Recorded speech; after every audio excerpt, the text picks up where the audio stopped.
I'm All sorry. right. I have the computer on. Sorry. Okay. Thank you for fixing that. I do not want to do this stupid thing. Survey.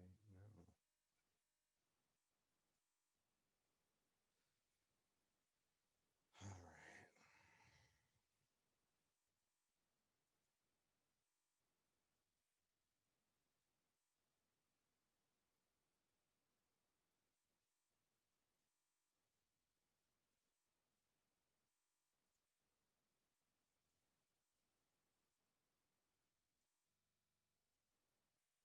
Okay, I'll try doing it this way.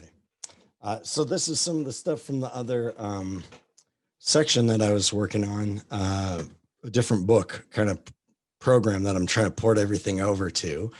And here it starts in 1895, which is probably fine for us. We didn't really get through the 1890s. I felt like we are trying to ramp up to the Spanish American War. And so with that, I don't know how many of you guys got the got to watch the John Oliver clip. Any of you guys get to watch that one? And in Satori, it is fantastic. It's really good, and it sheds a lot of light on the Spanish American War and how America goes from a colony who rejects her colonists to a colonizing nation that now has a global empire. So, in kind of that transition, right at the end of the century, America is getting up to par with the rest of the colonial, superpowers of the world, and while America is changing, internationally, we're also changing internally quite a bit. So, I mean, you guys have seen now, having it laid out a little bit more. You've seen the uh, what's it called, the quickness of all of those different technological inventions that were like really revolutionary. It's not like getting, oh, that's a new feature on my phone. It's like, oh, we can record sound now. That's new. Oh, we can record moving pictures. That's new too. Oh my gosh, we know what germs are. We can vaccinate people. Like those are huge breakthroughs for humans. So if you were, if you're now or somebody that was like a kid during the Civil War, you'd be like 40, 45 now. Since being a kid in a really kind of simpler time, very slow pace of life, it's America's a booming international empire. We've got technology spanning all across the the plateau, all across the continent. And then there's all these kinds of new ways of connecting with that, like photojournalism, like national publications and magazines. And then there's also new stuff that we come up with, like science fiction. H.G. Wells would be really one of the earliest ones. Jules Verne. It's a brand new thing because there was not enough science happening or scientific changes to warrant postulating what it might be like in the future, because it wouldn't have been that different. So, with all of that speed ramping up, uh, stuff like science fiction becomes a way for humans, Americans particularly, to deal with kind of the anxiety of living in a machine age. Um, our entertainment culture takes off right here about the turn of the century. We've slowly got professional baseball, and then right at the turn of the century, it's kind of like, okay, this is what's the current, major leagues is kind of what's emerging there. You've got Coney Island roller coasters. Vaudeville's a super popular form of entertainment in this pre-radio era, which is um, is problematic because it's racist in nature. It's started as like traveling minstrel shows where white people would they'd either have black slaves entertain them, or they would have white people in blackface imitating you know, Black Southerners. So that kind of turns into this a little bit more highbrow kind of culture, but it's not very I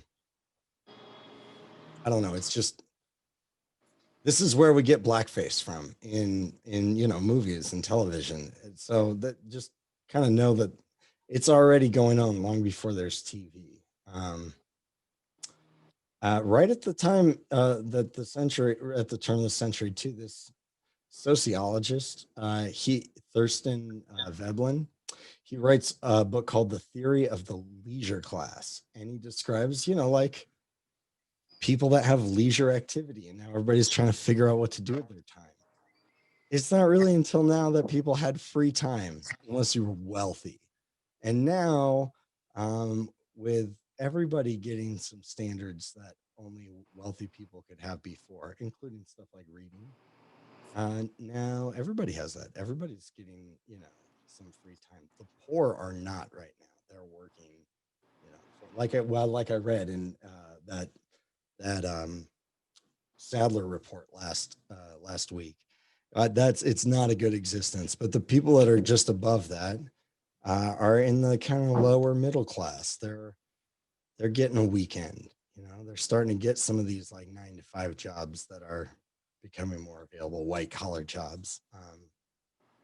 It's the first time in history that people have had actually so much leisure time to sit around and figure out what to do, what they wanted to do. So it's just a different era. This is a colorized photo from right at the turn of the century. This is Broad Street, towards the New York Stock Exchange, which I think is right there. Very narrow streets. The buildings are pretty much all looking the same still, right here at least. There might be one or two high rises in place, but like, note the lack of cars. There are cars out there. Look, there's some over here, right? You can see some cars, but they're people are just walking in the streets, and they don't have a lot of horses. I think they made it's only service horses in the city. Otherwise, as one journalist put it when he was describing Chicago, he said, Chicago can't possibly grow any bigger, because if it did, we'd be buried to be up, you know, above our knees in like horse shit, basically. Yeah, hope. It's a like weird thing when you're walking, like in Chicago. I was just there. So when there's downtown, like there a lot of the police officers and stuff, they're still walking downtown in their horse and carriage. And it's disgustingly disgusting when you're walking and you see it and you're like, oh, that's cute, or you know, this reminds me of back in the day. And then the horse just turns around and just poops right there in the dead middle of the street, right as you're walking. It's totally disgusting.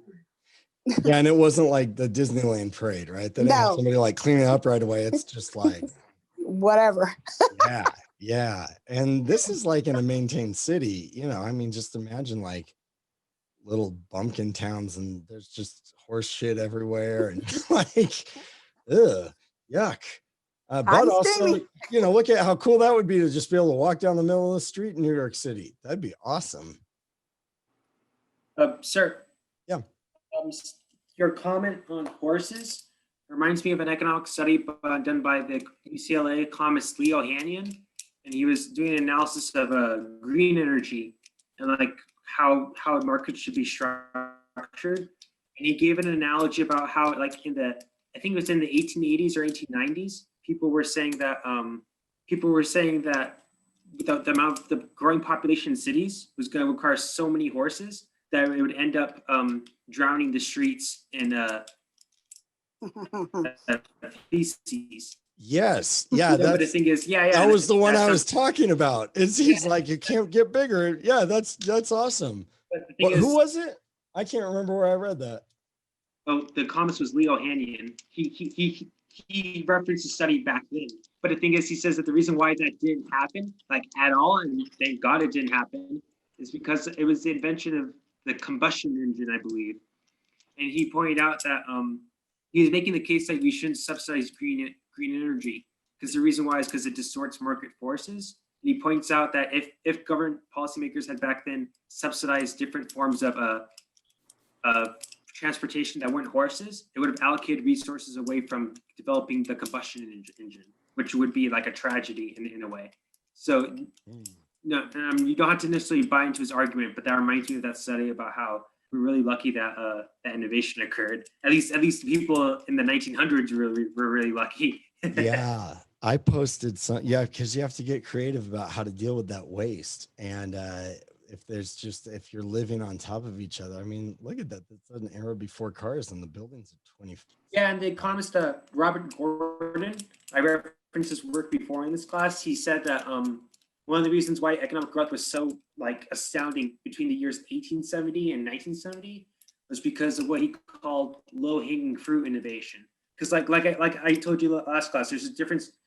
If we all live on one plate of food a day, if I'm smart and I can make 3 plates of food a day, that's a huge improvement. But we don't need 20 plates of food. So we specialize in other activities. And he pointed out plumbing is a good example of that. How plumbing, like, I'm not sure who said this, plumbing saved more people than doctors. Because the thing is, like, all that waste is just buried off instead of like, like in an outhouse. So like, so so yeah, and I also, I think, took chores off of women too, because they didn't have, or like even men too, like no one had to clean the outhouse. You could just, you had a whole industry based on plumbing. Indeed. Yeah. Thank God for that. It's Talk about the disease carrying rats in New York. I'm just like, yeah, well, yeah. It's like city coming to LA sanitation is like it's a huge problem. I think it might be in Jane Addams's autobiography, 40 Years at Hull House, or the first 40 years at Hull House. It could have been one of the other muckraking journalists, that we just kind of looked at. Whoever was writing, they're describing the scene that they see in New York City, at this time. And they said, a horse died, because that just happens. Horses die. It's like your car dying. You go like, oh shit, my horse is dead. Well, in the middle of a city like that, and you don't really know people, maybe you're just drove into the day for something, rode in for the day, and just leave it, right? Like you're not gonna go drag a dead horse across town. And there's nobody to like deal with that. And so, this journalist is talking about seeing, 4 or 5 young kids, like 4, 6, 7, playing with like sticks, playing pirates in the sunken out like chest cavity of the dead horse. Like, oh my God, that's really bad. Oh Lordy. So yeah, that's gross. It's very gross. Well, I don't know if any of you guys have seen the Godfather or Godfather 2. Yeah, it's the Godfather 2, when he is in his he's going back and forth with his memory of in the 70s or 60s when they were alive, and back when he was a young kid at like the turn of the century. And so like all that stuff it's very nice. I like it. It's a great way to like kind of submerge into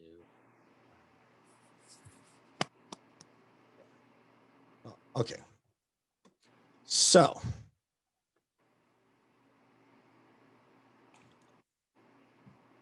I have this all in Satori right here. This little thing I made about science fiction.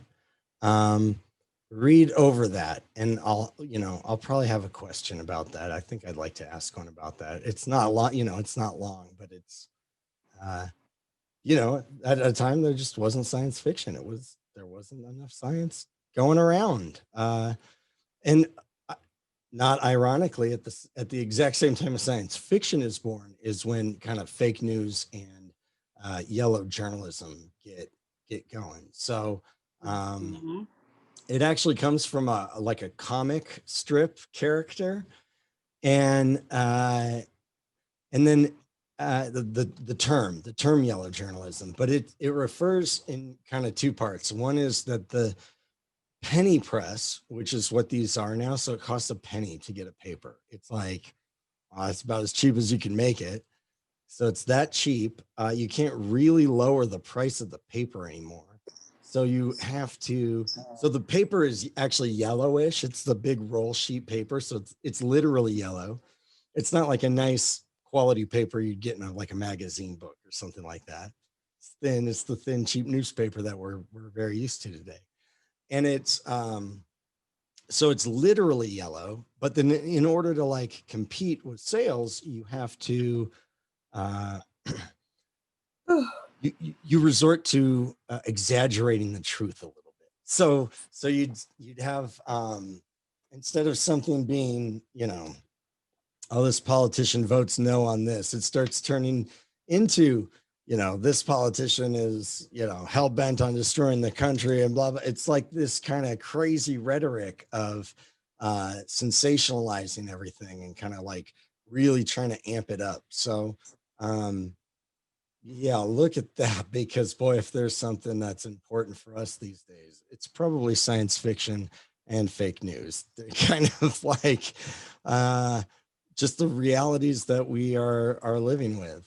Um, Professor, yeah, where are you? I have so many tabs open. Can you please direct me where you're at? sorry. So right now, this stuff would be in it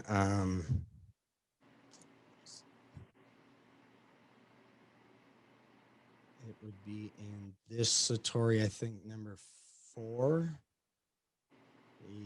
Yeah, number 4, which would be 1890 to 1900. And this is the one I have pretty much. I've have pretty much this one all updated. There's a bit more I want to do in here, but this one, all the ones up through this one are very current, and I'll be adding some stuff into the next one, even when I get off here tonight. So I would have been down further though in in 1885. So this is, yeah. So like this is where we're at right now. Yellow journalism. Just before that, kind of in 1884, is one of these kinds of exposés, investigative journalism, where they go into the actual like real practices of Standard Oil and just how corrupt money works in the country and with these corporations and billionaires. And so this book's like revolutionary. It's very yeah, it's very, I mean, it leaves an impact on people, and shakes some stuff up. It makes some reforms for the oil industry too. So I mean, give that a look over. And then here's the thing about yellow journalism. I put some other stuff in there. Lochner V. This was already in here. I just kind of cleaned it up a bit. So this is still 1885. There's the science fiction is born. So I kind of, it's rearranged. So I'd be about right here, but I haven't gotten the next section updated yet. So I actually pulled open my, this is like the project I told you guys I was working on, the textbook. So oh, I think Yes, sir. I'm feeding Put back the on link- somebody. I put the link in the chat to the article. It was in 1894. That was the prediction. Oh, excellent. Excellent. I like that. I'm glad you Yeah. found that. Awesome. Yeah, I remember reading it a few years ago. Oh, I will definitely be saving all that. I am hearing an echo though on somebody's end, so let's see. I will mute.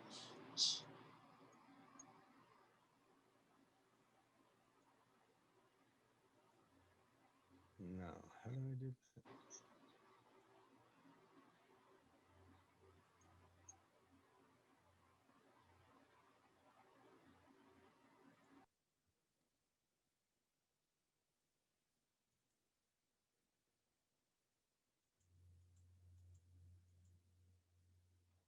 Okay. All right.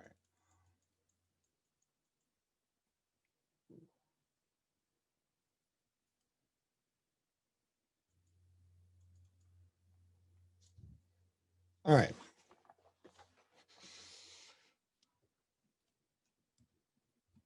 Okay, so we're right here. This is Booker T. Washington. We talked about him. We looked at his work with the Tuskegee Institute.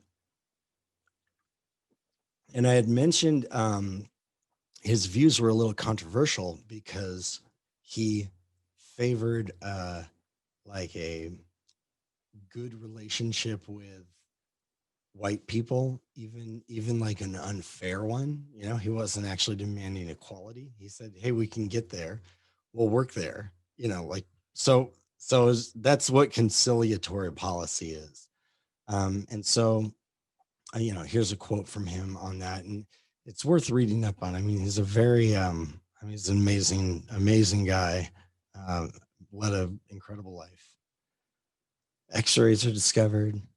Utah becomes a state, and this is where William McKinley gets elected. This was a barn burner of a presidential race. McKinley was up against William Jennings Bryan, who was like the Democratic candidate of his day, super well known, a very like hardline moralistic kind of person, but fairly progressive for his day, especially. And so McKinley is like a just button up, you know, businessman Republican, deregulation to the nth degree. But they run a brilliant campaign, and some people even said it's the first real modern campaign in terms of the way it was funded and organized, and you know, materials distributed.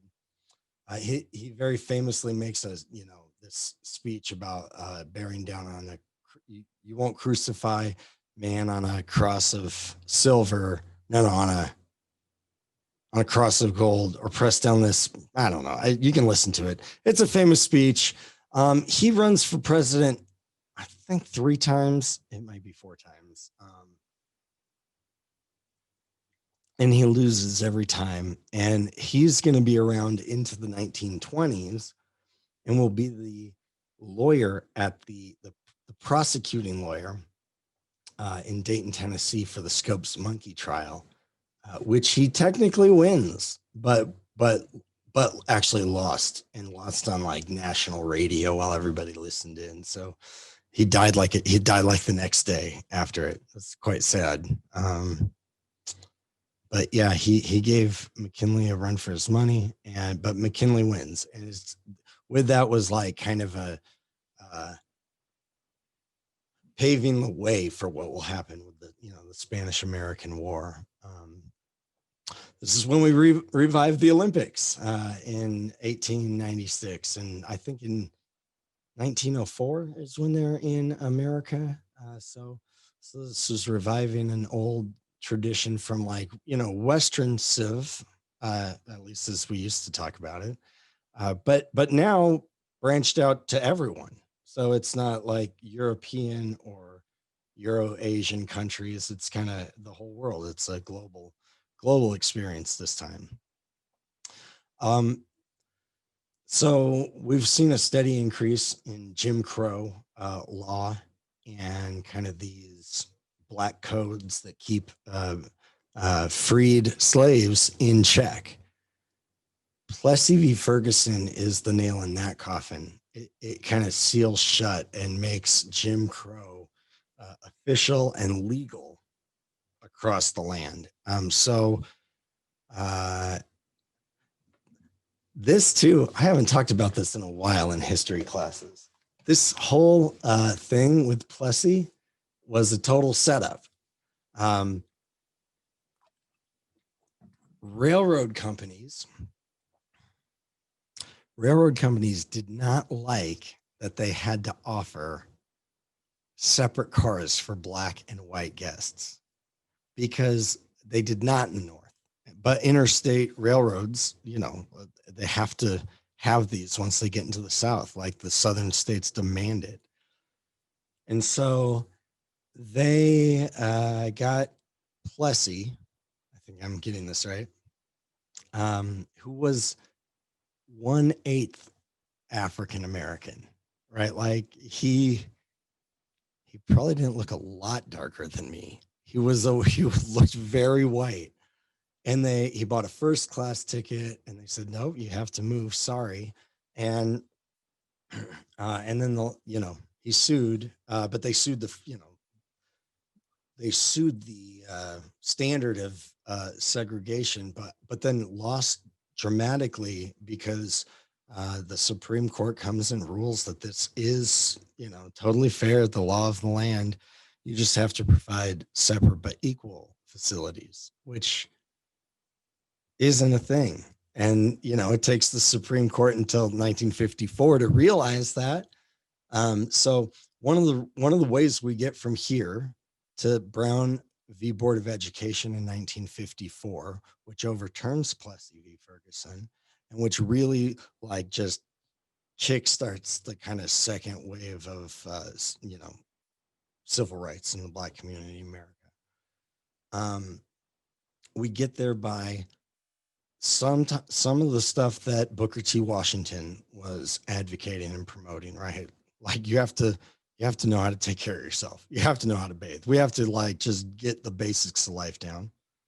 But then also very much by the hand of W.E.B. Du Bois.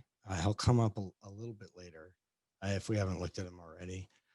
He was born after slavery. He is the first Black man to get a PhD from Harvard, a history degree, and goes on to do postdoctorate stuff in the University of Berlin, which is the best university in the world at the time. It's crazy. It is he is a smart man. And he said, this is how we advance people. We take the talented 10%, the best of our communities, and we promote them and we get them up to just equal playing field with all these other, arts and communities and businesses. Hey, we'll get our academic excellence up. We will promote, and compete on equal levels so that they just have to recognize when, we make good music or have the correct answer to something that they're trying to solve when others don't. So he starts the NAACP, the National Association for the Advancement of Colored People. And he's their editor for their journal or publication, their newsletter. And it's the NAACP, and then they're smart. They start just targeting the Supreme Court, and so they organize and they wait for the right cases, and they move up them. And so Thurgood Marshall is going to be one of the most famous lawyers of the 20th century. He argued Brown v. Board of Education, I believe. And he gets onto the Supreme Court, as a matter of fact. But because he did all of his work with the NAACP, I believe still to date, he's argued more cases in front of the Supreme Court than any other single lawyer, because they were just that active in pursuing it. And it's often a lot of stuff.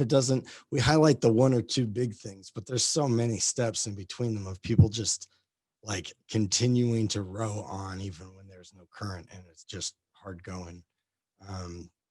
So this fateful,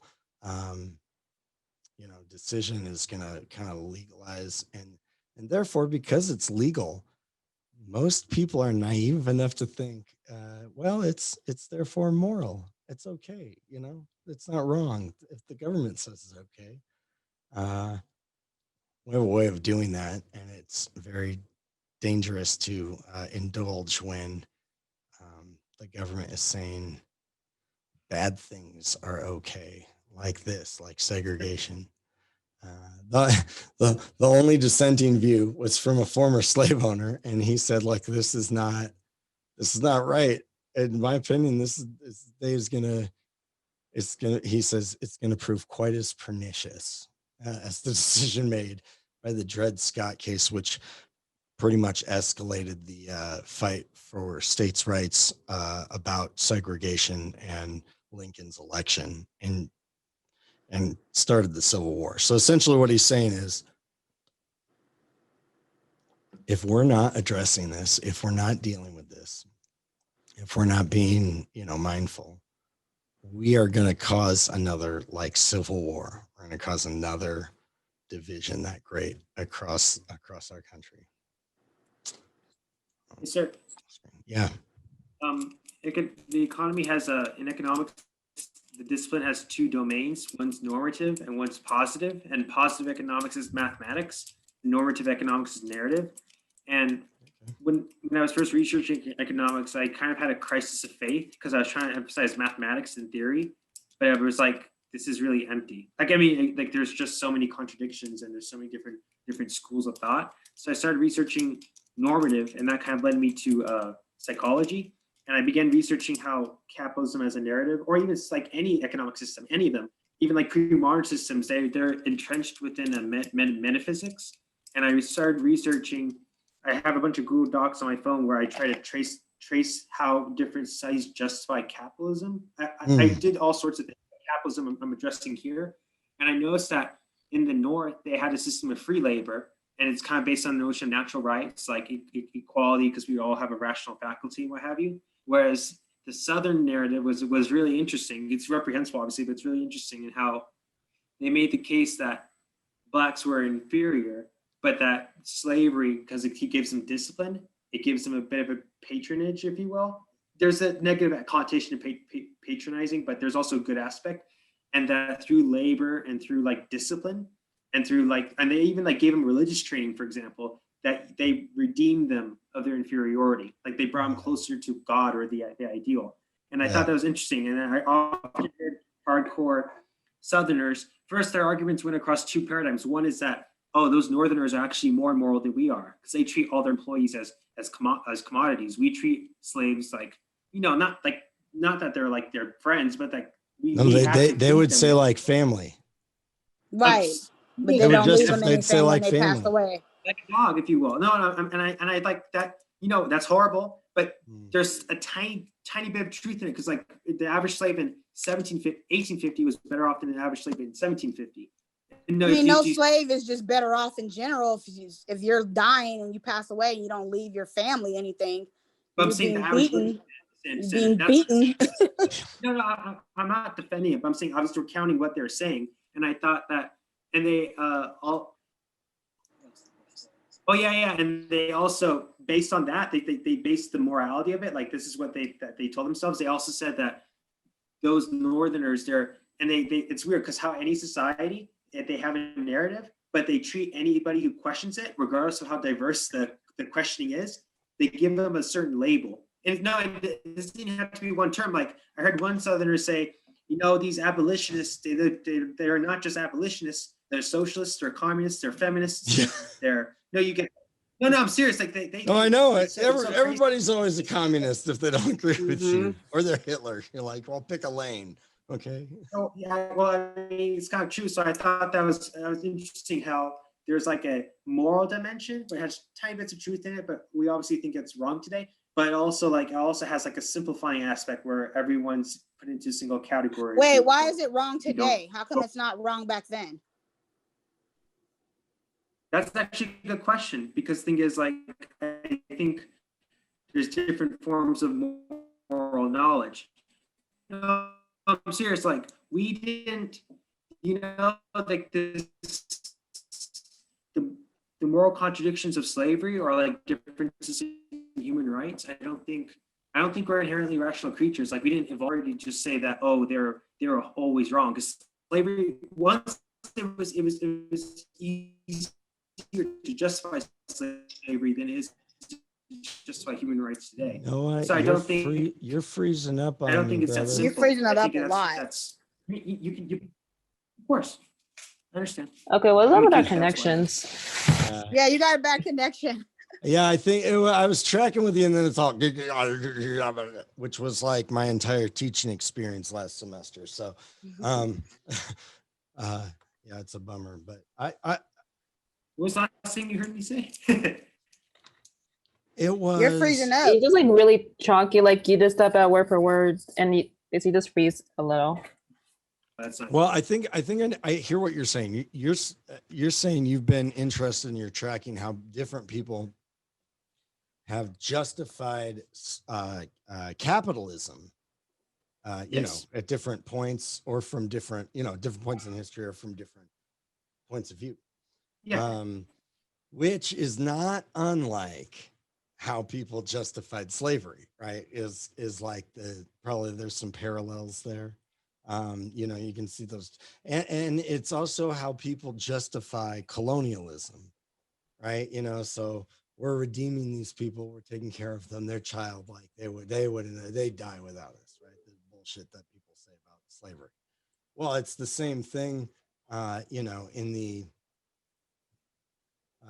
other world, in the colony, right? You're going there to Christianize and civilize people. I'm going to pull up, I'm going to just scroll down for a second here. We'll come back up to this. I think, yeah, here we go. This is The White Man's Burden. And Rudyard Kipling, you know, Jungle Book. He wrote this as a hymn for American imperialism. And so it was published in, like, you know, McClure's is probably the most read magazine at that time. And he's writing about the Philippine American War that we get into with the Filipinos, who had been raging a rebellion against the imperial rule of the Spanish for years. And so when America showed up, they welcomed us as liberators. But then we, you know, because the Spanish did messed up stuff, they put them in reconcentrado camps. It was like concentration camps, like to re-educate you. Like they were doing this with the Filipinos, the Spanish were. And so when we got there, they thought we were liberating them. And no, we rounded them up and put them in the same things that they had going on there. So it would be easier to sort out and govern the island.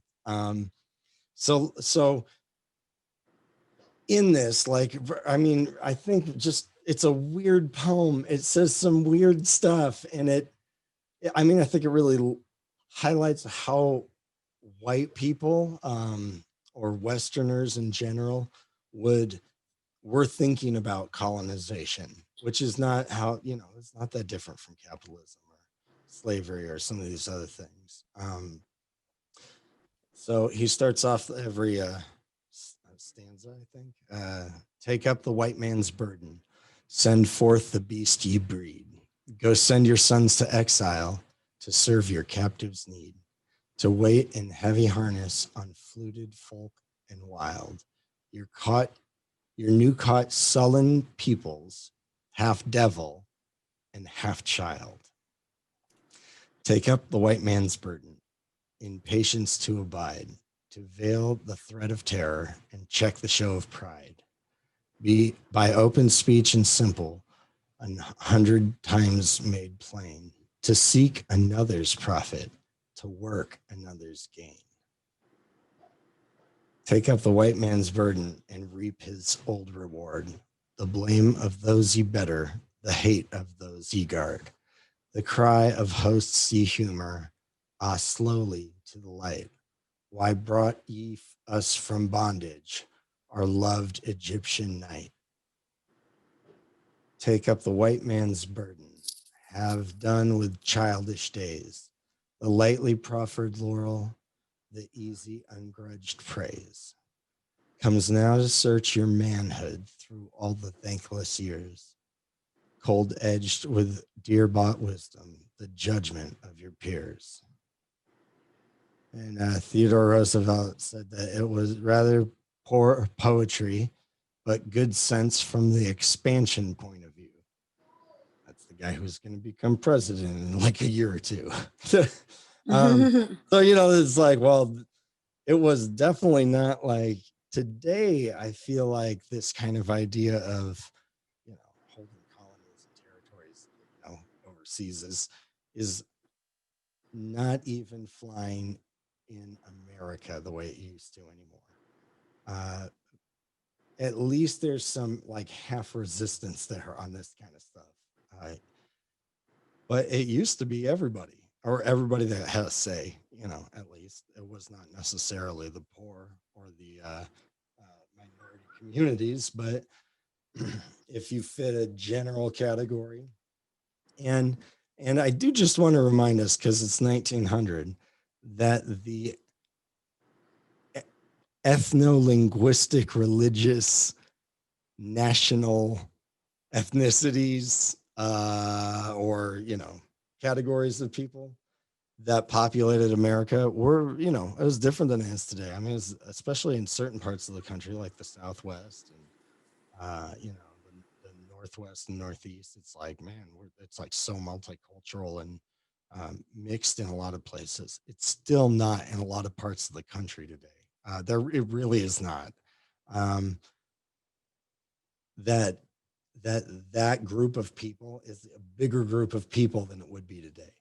Now that's like, we see whatever would be considered ethnically white. And I think that that group of percentage of the whole slice of American populations has been shrinking for decades now. And I think that kind of even is maybe something to consider, because it's feeding into the, the like backlash, the white angst over the changing of the country. What were some things that you guys, I don't know, some notes or phrase, anything stand out to you guys in here? Excuse me, sir. Yeah. As well, to answer your question directly, there's Solon peoples in the poem I saw there, and it reminds me of I looked at, when I said I was looking researching psychology, I looked at the psychology of art, and how like you can use the background and the imagery in the background to convey deeper meaning. And one painting I saw from an academic showed that it showed colonists entering onto, I think it was indigenous people land, and it showed the colonists like surrounded by light and like sea, and like how they had like food with them. Whereas some of the colonists, they weren't like poor or anything, but at the same time they were like kind of backwards looking, like they were in a darker area, like in the forest, and they had like, they were kind of hunched over.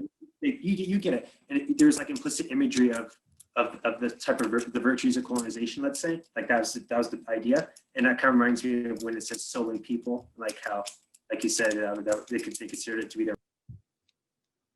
Yeah, no, absolutely. That's kind of, that's on point. This line particularly right here, to seek another's profit, to work another's gain.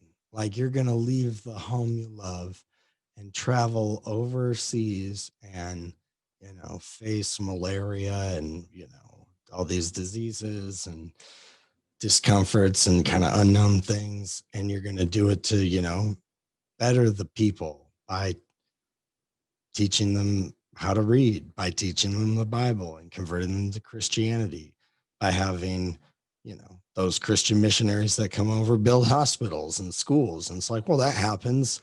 And that's why it's like, well, you can't just be like colonization. It's like, it's like, well, it's too broad of a thing to even maybe make a wholesale judgment of, because different people are going to different parts of the world for different reasons all the time.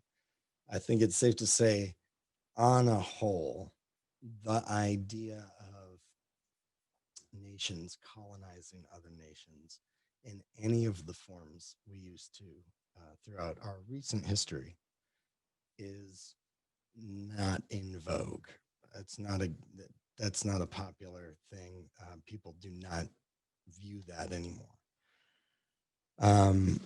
Not since Eisenhower declared colonization to be legal in like 19, it was like, I think it was in 1960 or 1950 when he passed like legislation to the United Nations that kind of demanded all imperial countries, like, like at least give autonomy to to the Yeah. colonies, if not grant them. Yeah. So like this whole period right here is like a colonial bonanza. Like everybody's going nuts. People are grabbing land left and right, everywhere they can. There's literally, I put a section in Satori on the partitioning of Africa and how they do that. And they'd have, the colonial peoples fight each other. And then they would fight these proxy wars, kind of like in the Cold War, kind of how like America did with the Indian tribes, right? Like, oh, you just kind of pick them off and have them do all the dirty work. And then you're not actually usually going out and getting your hands too dirty or risking something like nuclear war.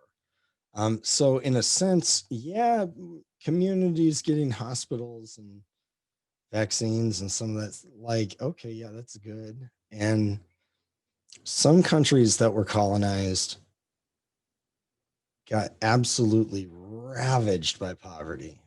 In fact, pretty much the poorest countries in the world today are the ones that were colonized. India is doing much better economically, I think better than anybody thought 30 years ago. And some of that is because of the imprint of British colonialism there, on them just having some deeper kind of structure than other colonial possessions of European countries that didn't get anything built up. They only got stuff extracted from them. So like the Congo, the what was that? Oh, Belgium and the Congo. How it was just, they were just after ivory, basically. Well, yeah. So like the Congo got it. That was like a Belgian possession. It was really their only big colonial possession. It's like, I don't know, like 10 times bigger than Belgium, the Congo. And so, yeah, that's what Joseph Conrad writes the book, The Heart of the Darkness. Or Darkness. And it's right at the exact same time as The White Man's Burden. But he writes it on the horrors of colonialism and really shows how it's very, extractive and kind of, it's just predatory. Usually it's just taking natural resources and extracting them and pulling as much profit for you and your companies and your government out as you can, and while really doing little to nothing, and maybe even like worse, like in some cases like in the Congo, where they're like just enslaving people and making them work right there or killing them. I mean, it is truly horrific, and the book has an impact on people. It's maybe not quite as wide as like Harriet Beecher Stowe's Uncle Tom's Cabin and its effect on Civil War, on the Civil War, or what we'll see Upton Sinclair's The Jungle. We're coming up to that in 1906.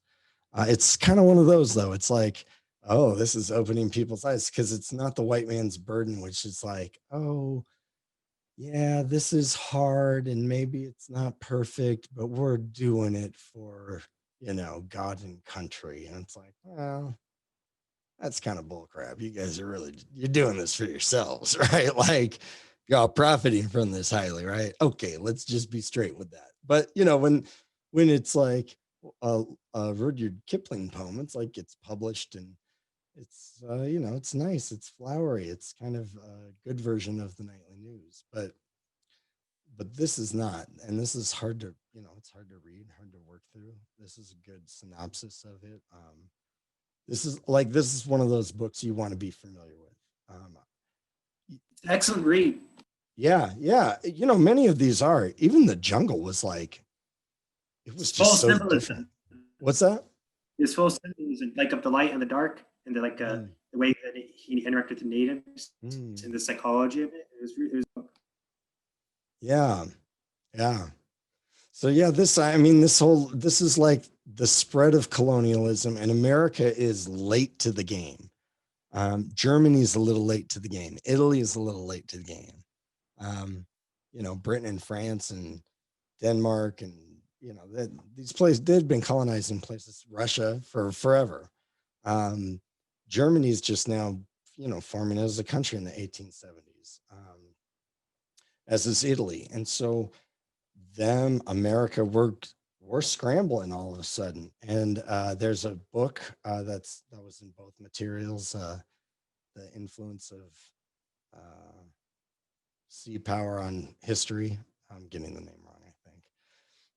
But it sparked like a naval arms buildup for all the countries that were trying to compete, including Japan, which is, of course, important because they're going to be one of those powers in World War II, where China isn't. And there's a lot of reasons why. So we'll talk about that when we get up to World War II. But yeah, colonialism is the name of the game. And so America is going to get, Guam, Puerto Rico, I think the U.S. Virgin Islands, American Samoa, the Philippines, and I think Cuba, with some amendments about us not being able to make it a state. Because of I think it was like sugar. It was about some sort of sugar, some sort of crop that they didn't want competition coming in. Yeah. So there's all kinds of reasons that go into play there. We expand like overnight into a global empire and now can have naval bases everywhere. We already got the one in Pearl Harbor, which is a super important, like it's a pretty strategically optimal place to have a naval base. These big islands in the middle of nowhere, in the middle of the Pacific Ocean that are, have some deep harbors and can, self-sustainable. They're huge.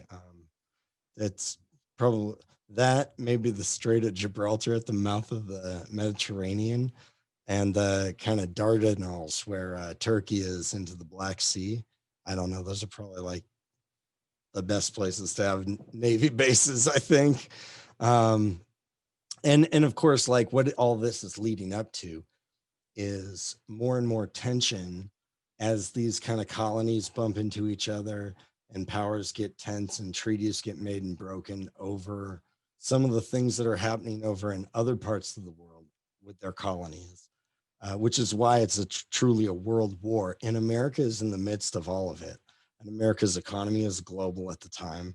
And that's why it's most people that had their heads on about them were guessing like we're going to go to war. This seems inevitable about this. While others, they wanted to, pie in the sky that everything will be fine. Just kind of like with colonialism, there's always a false prophet out there preaching some baloney that sounds good. Speaking of baloney, this is a write-up. I did put this in Satori on Coca-Cola and capitalism and colonialism. So it's about, it's about having cocaine and wine in the very first Coca-Colas, and there's a whole racial history behind it. So yeah, give that a read.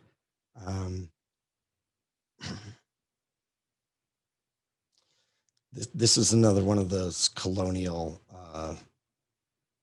moments where China's been chopped up and messed up for quite a while now because of, there was a lot of internal fighting, but also largely because of Western presences there or Japanese presence, if you count Japan as. Yeah, definitely. But even before Japan has designs on China, the French and Portuguese and the British, and then the Americans and then the Germans. Everybody's in suddenly, and everybody wants a piece of China, and China has been carved up for a good 150, 200 years. So never unified or strong. Not for anybody's memory, at least. And there was this movement, the Boxer Rebellion, where it was kind of like a martial arts monk-led rebellion against the Western powers and trying to get them out because The open door means we forced China's gates open basically to our trade. We we came in with our navies and said, "You're gonna do trade with us, or It we're was Theodore gonna Roosevelt oh who your did that, right? kingdom come." What? Which president? I think it was Theodore Roosevelt, right? The open door policy. I think it's McKinley. I think this is under McKinley. Wrong one. It was like it was around that time, but I was like, which Yeah, one is yeah. it? I mean, Roosevelt was his VP, or no, it was going to become his VP actually. Roosevelt is probably not. He resigned the Navy when he ordered the fleet in the Philippines to attack the Spanish in the Spanish-American War, while while the battleship Maine had blown up. He couldn't do that. He was like acting undersecretary while his boss was on vacation, and he knew like he'd definitely get court-martialed. So he hung up the phone and immediately resigned, and then went out to Arizona to get a bunch of like cowboys to go, to Puerto Rico, which was a disaster. They did not. The Black Buffalo soldiers got they captured San Juan Hill. Not Teddy Roosevelt and the Rough Riders. But I mean, that's the example though. He liked the poem, right? He liked Rudyard Kipling's poem. This is where kind of countries are stacking up and measuring each other.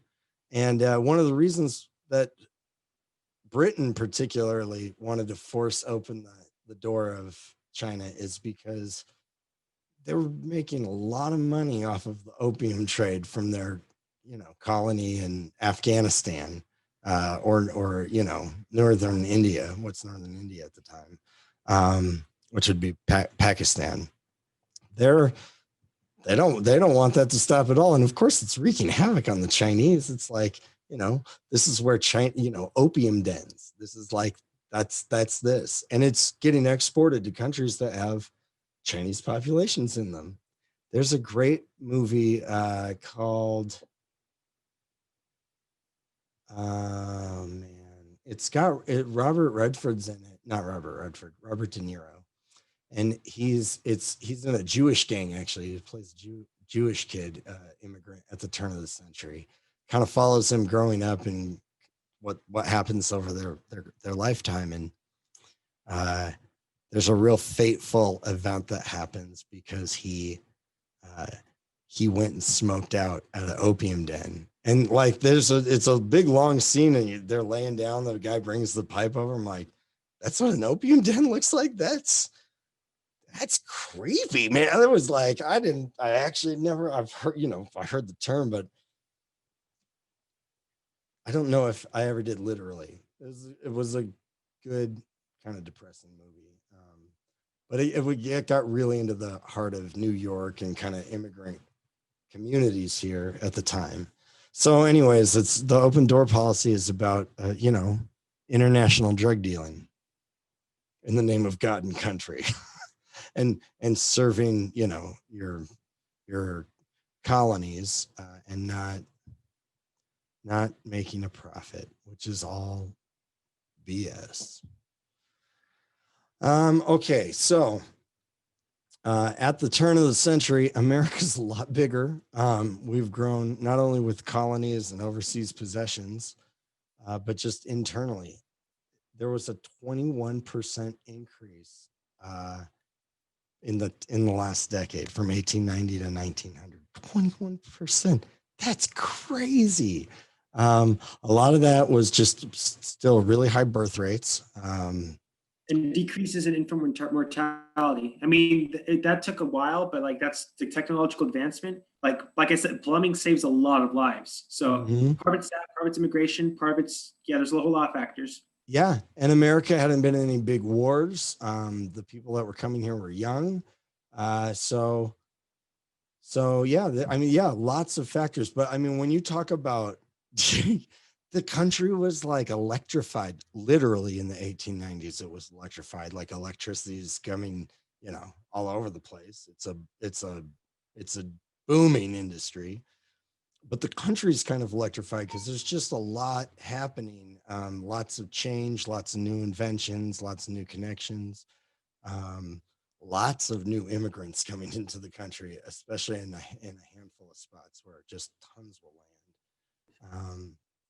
So it's really like a very dynamic time, but it's one where, you know, we're also just kind of pilfering nations in the name of the Lord. I don't think I want to talk about that. Let's get here. Okay. So in 1900, McKinley's up for re-election, and oh, this is Bro, I can't talk. Yes. right. Somebody needs to mute. Yes. Dang, hurry up, man. Sorry. There we go. No, I got it.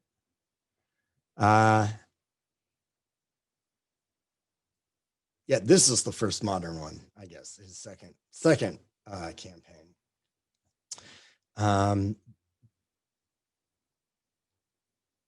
It's a huge embrace of big business. Really using kind of nationalism and calling other things unpatriotic and trying to really like use that as a tool to rally people around. And with like kind of the new media and the penny press and kind of the sensationalization of stuff, it was really easy to run, you know, all kinds of things. So usually only run like, you know, party pictures or like a little platform thing in the newspaper. You could run negative ads too, which McKinley, I believe their campaign did. And he had also swapped out VPs. So he was getting Theodore Roosevelt into office and as the VP, who was very popular. He was like kind of like well-known guy and progressive-ish, enough to where it could grab some of those middle of the road people that might not know which way to go, but you know, somebody like Theodore Roosevelt would be a win on that end. And then here, William Jennings Bryan is running again, and he is talking about money and just kind of how the country needs to like pull back on modernization. Really, he's a very different. He's looking backwards into the 19th century, which is still part of like the democratic out view on things, which is funny because now it doesn't necessarily feel like that, but at the time, the Democrats, remember, they're really from the South, was the part, they were the big party there. Not all Democrats lived in the South, but they were more conservative in nature. So he was like a progressive among them, but kind of too late in the game and maybe a little too out of touch with the pulse of America. And so McKinley wins, and he is going to get shot the following year, 1901, at the I believe the Columbia Exposition, the Columbia World Fair. Yeah, there's the last picture of him, the Pan American Exposition, right before he gets shot, and it's by a disgruntled worker, I believe, an anarchist named Leon Zalgals. I definitely didn't say that one right. He fires 2 shots into his abdomen.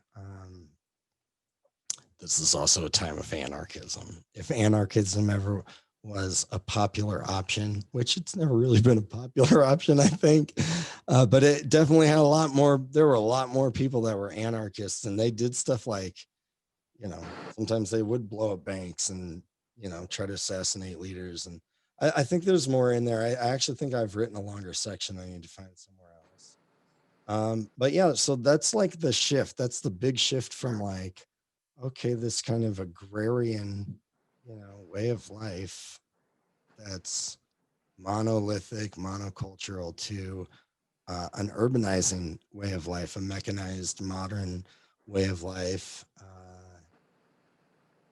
It happens pretty abruptly. But it happens swiftly. I mean, America's like, boom, we have possessions literally all over the world now, just like Britain. So, yeah. Did you have a question?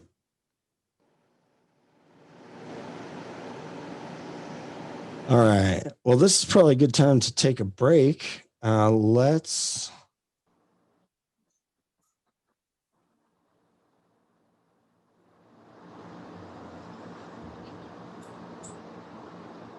Yeah. So kind of how I was talking about the corporations, a few weeks ago is they are necessary to do some of these big, large scale things. You're never going to get somebody that makes a spaceship that can go up to the moon and land on it and come back working out of their garage. That'll never happen. You need large scale industry and therefore large kind of corporate bodies. But the nature of capitalism is social Darwinism. It is survival of the fittest. And it is the big dog gobbling up the little dog the whole way. It's kind of like the inevitability of real success. Like if you really can just be cutthroat and make a better product and like undermine your competitors and buy them out and crush them, in deals. That's like good by the American standard of capitalism. But realizing that and seeing it played out and seeing these tycoons actually do that was like, oh well, that's people began to realize like that's probably not good for freedom. We don't want a bunch of like rich businessmen just kind of pulling the purse strings on America. And so breaking up these monopolies was one of their ways to do that. Yeah, I also because at a big scale, libertarianism doesn't work. It's not. It assumes there's a flat, it's a flat playing ground. Yeah, I even cited the impact of railroads on California politics and how it sparked the progressive movement in California. I didn't cite this part, but it led to things like direct democracy in California. Like it led to, it really had a big impact everywhere. It kind of culminated with antitrust action. That's awesome. I like the railroad, bringing that up. That's a great example of a corporation. Nobody's going to be able to build that by themselves or even with one company. You can't really compete with it. And it was so expensive to build too. I mean, it was so costly to build that the government had to entice the tycoons to build it, or so, we're told at least. And so they gave them the whole entire stretch of the Transcontinental Railroad. The builders that would build the track, they'd get paid a certain mileage for, per track, but then they'd also get a checkerboard pattern of a square mile all along the railroad. So it sucked for the Pacific route because they didn't get to go nearly as far, and it was really hard, and they had to go through the Sierra Nevadas. And the northern part, the eastern part kind of flew across the plains, and well, not that far off from like the Oregon Trail actually, which is just ending, right? Because until then, that's the only option. Yeah, so they then they make themselves deals, and like some of the stuff that those corrupt cabinet members in Grant's cabinet, Ulysses S. Grant, they were involved in various like the teapot dome scandal, I think there's some whiskey ring, but they'd make themselves contracts. Some of them would be the politician at that point, or they would have politicians in their pocket and grant themselves exorbitant contracts for services often not even rendered, and if rendered way overvalued. So but I mean, that's been going on. That didn't stop. Like, that's what, if you've ever wondered what all the fuss about Halliburton was, that's what that was. I mean, like, they literally shipped like garbage equipment and they didn't ship much. And like Rumsfeld and Cheney and quite a few other people, they had their pockets in Halliburton. They were making the money off of it. And so like soldiers were getting not armor equipped Humvees like they were promised, which, this is a problem. And that is the exact problem that one of the original corporations got into, the East India Trading Company. And because they were all in the pockets of Parliament, all the parliamentees. Yeah, because they had stocks. the British Navy as insurance. Whenever they had problems, they just called British Navy in. And the article I just shared cited evidence that Abraham Lincoln's funding initiatives built the first transcontinental railroad. Like I just shared in the chat. So for any of you guys interested in that, yeah. Nice, thank you for that. That's great. No, this is great. Put this in Satori under the Sherman Act, or you could even wait and maybe Put it in the collab notes. If you wanted to rephrase it, you could even put it down under like one of these monopolies cases in the 19th century and say, because that was the thing, the Sherman Act passed, but it didn't have any teeth. It evolved under different presidents. What's that? It evolved under different presidents. Like I researched FDR, and he actually favored monopolies. He just wanted them to be government. He's like, you can have your cartel, but you're following my orders. Yeah, so you see, yeah. So and you're like, and even if business resisted, he's like, no, I'm gonna make you just watch me. Yeah, he's very controversial with like business, and that's one of the things. That's one of the first things he gets in trouble with the Supreme Court. Actually, is trying to control businesses and the economy. But yeah, like we've got some things to look at there. Yeah, kind of like TikTok, like TikTok, huh? Yeah. Isn't it funny how you see how what's his name from Oracle company freaking brought him over Microsoft, and we know who Oracle supports. Dude. Yeah, he's a big Trump contributor. Oracle's like, yeah, they're the yeah, and he didn't want Microsoft to buy it. I wonder why. What was going on with that? I know, right? And those are two big giants too. Those are two big, like you say, the hand that rocks the cradle rules the world. Right. And those are two of the biggest. Yeah. I mean, Oracle, it was like maybe 4 or 5 years ago that I was like, came across kind of what they are, like how big I'm like, oh my God, I didn't know this company was that big, gigantic. Mm-hmm. Scary. And we're in an era where literally the government declared these faulty, corrupt institutions too big to fail because our economy rests on them so much. And it wasn't just banks, right? AIG is an insurance, group. It's an insurance corporation, which is kind of like a fancy, nicer way to say stock, its own stock market, basically, where you're betting on liability and risk. And so, we just keep letting it play out. Eventually, we're going to have to fix something, though, because I'll tell you what, we're giving a lot of money out right now. We're just printing it up. And what we're going to see when we get to the 1920s after World War II in Germany is hyperinflation, which is like where the money gets debased rapidly and without people controlling it. And it's essentially worthless. It's what happens. I feel like we're hyperinflated now. We are pretty much there. Yeah. Like here's the deal though. And this is maybe comforting, but also just the terrifying thing about the way our economy works.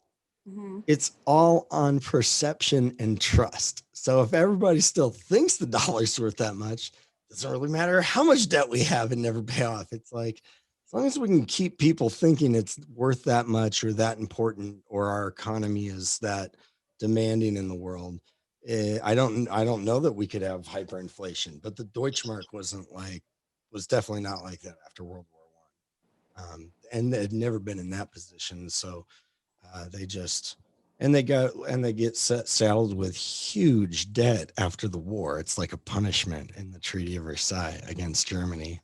And so, well, what we owe you billions of dollars. Okay, Schwitz, roll the press. Like, just crank it out. But eventually, people lose trust in it. When it is backed by gold or precious metal or some kind of commodity like that, it can't really go to hyperinflation in the same way, because people could pull all their money out until all the gold deposits are gone, and then whoever has the cash is left with cash. It's worthless. But we're not there. We are not there. Roosevelt, I believe, puts us back on the gold standard, actually. And then Nixon takes us off. I'm not saying we should be on the gold standard. I'm more in favor of cryptocurrency. But that's another discussion. Okay. Well, we'll do two things here. One, we'll just kind of look at like this through the eyes of innovation and maybe culture. And then two, kind of through the global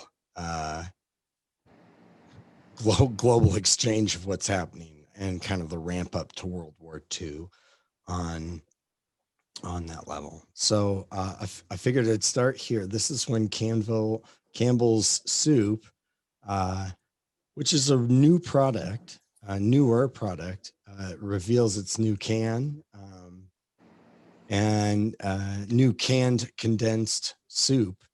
Is it good? Yeah. Well, I mean, it's kind of mind blowing to people. It's the first real instant food. Like you can First instant food is soup.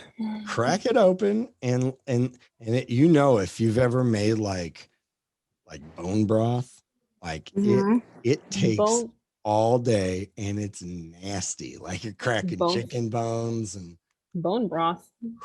It's healthier for your body though. Oh, it's so good for you. Yeah, it's so good for you. I think my mom makes it. I don't know. Yeah, it's. I mean, they got instant kind in Walmart. Like you get in the frozen section, or you could get like the bottle. Or I have some in the refrigerator. You can just pour it in a bottle. Heat it up, and it's add some noodles to it, and there you go. So, like back in the day, right, previous to 1900, soup takes a while. Even if you're making not if you're not making bone broth, it's taking some time. But now that's all of a sudden instant. And then pretty soon we're going to get new electric appliances like toasters and like coffee makers and refrigerators, which means we can get food that stays, we can keep it fresh longer, so we can, use the instant food as we please. Right after World War II, I think, is when they start learning how to deep freeze food quickly. And that's when you get, TV dinners, which are in the oven or in the, microwave, or not the toaster oven. But then, become microwave dinners for most of them once you get up to like the 70s and 80s, even though microwave is around in the 40s. So my mom would never buy me that. She would never buy me those little quick meals. It took her a long time just to get her to get us a cup of noodles. It took her a long time. I was the only kid in the 90s without a cup of noodle soup. Oh man, I love cup of noodles, but it's so bad for you. Yeah, so much sodium. Yeah. But they're so good. I love them. I mean, pour mine out. Like now, I just like pour all the juice out. Oh yeah, it's too much sodium. It's way too much. Just eat the noodles, like flavored noodles. Yeah. Have you go try cup of noodle soup? Like you see at the supermarket, and the soup kinds. No, I never did one of those. I just did the like ramen ones, but I've seen that's what I'm talking about. That's what I'm talking about. That was have ones that are like soup, like other flavors of soup. I thought. Well, I'm gonna say like Anyways, this guy. It's like this one is of them. kind of the, I'd say this is the beginning of like prepackaged food, really, instant food, which is Instead kind of of, wasting time of cooking. because really shortly after this, and I don't know that I have this in here, Kellogg makes his, cornflake, or I think the cornflake is the Kellogg first one. Frosted Flakes. And so yes, and It took a it's while like, for the hey, frosted flakes to come. yeah, right. You're I like, called oh, it. I back in called the it. I Stone Age called when it. people had regular cornflakes. You gotta have regular cornflakes. That's Or my mom oats. era. Got to get them frosted flakes. It was like you're lucky you had freaking I Honey called Nut it. I called it. Cheerios. I called it. I had to. So yeah, You just remind it's me. like, okay, you've got instant soup now, you've got instant breakfast, you've got all it's just a shift in living. And like one of the things I try to point out here is that the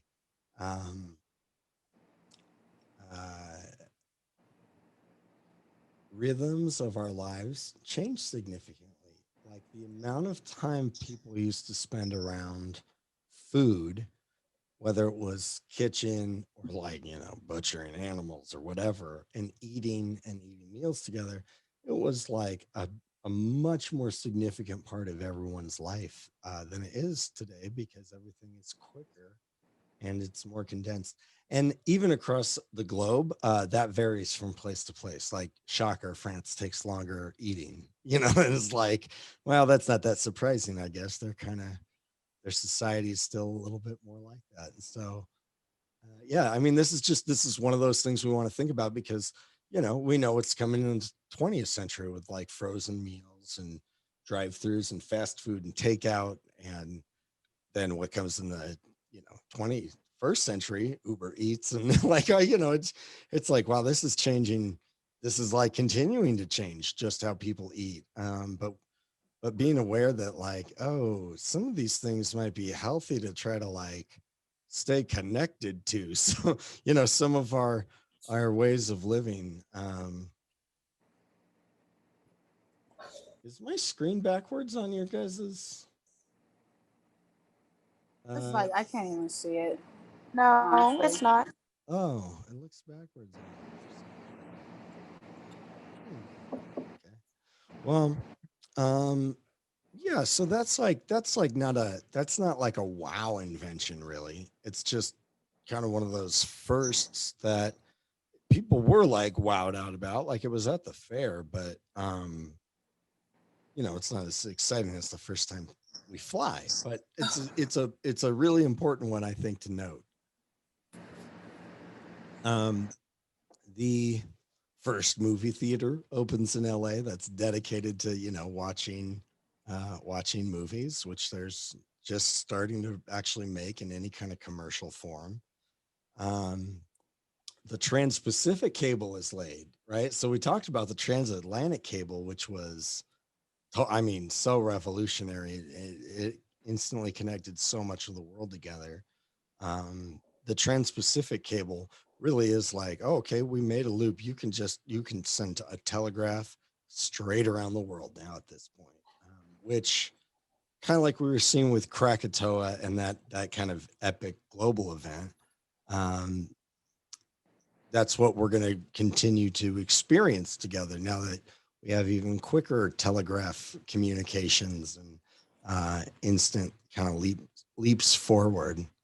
In 1903, this is kind of like a landmark year for the radio. Earlier on, people had been discovering various things about the tech and the way different parts of our atmosphere that we cannot see work. And so this is how they're discovering different kinds of lights and color, right? Including UV, like ultraviolet rays, and microwaves, which are like in that kind of spectrum of things. And radio waves, of course, are in there. And so people begin experimenting with this in like the late 1890s. And they're initially using crystals as the like amplification, I think they're using quartz, you know, the way quartz will generate something in a watch for an electrical uh, pulse. They're using crystals to amplify these and do really basic, you know, kind of crude transmissions and like wireless telegraph communications. And so Giglio Marconi is the he's really like the kind of recognized as the father of radio and pioneering that. He certainly was brilliant. He wasn't the only person around doing that, and his, you know, his breakthroughs relied on the breakthroughs of others like Maxwell and Hertz and Edison. Like they're all kind of relying on each other. No one of these people is going to create any of these things just by themselves in a void, in a vacuum. It's like this couldn't have happened until those other few things happened first, right? And those other few things just really recently happened. So, you know, it's like, wow, okay, that opened the door. A few of those things were like floodgates to open the door for a bunch of other things. And so, yeah, the beginning of radio it has very kind of crude dimensions to it. But then in 1904, and that's why I put the beginning of radio here, is because this is when the vacuum diode tube was invented. And this is like if you've seen on old radios or old TVs that have got vacuum tubes on them, or like if you've, you know, an older or a high-end boutique guitar amplifier, they still use vacuum tubes. And this is a way to like conduct electricity and amplify a signal. And so this is really like the necessary step before you get the radio. And so this will precipitate a change in communication that won't really click into full effect until after World War I.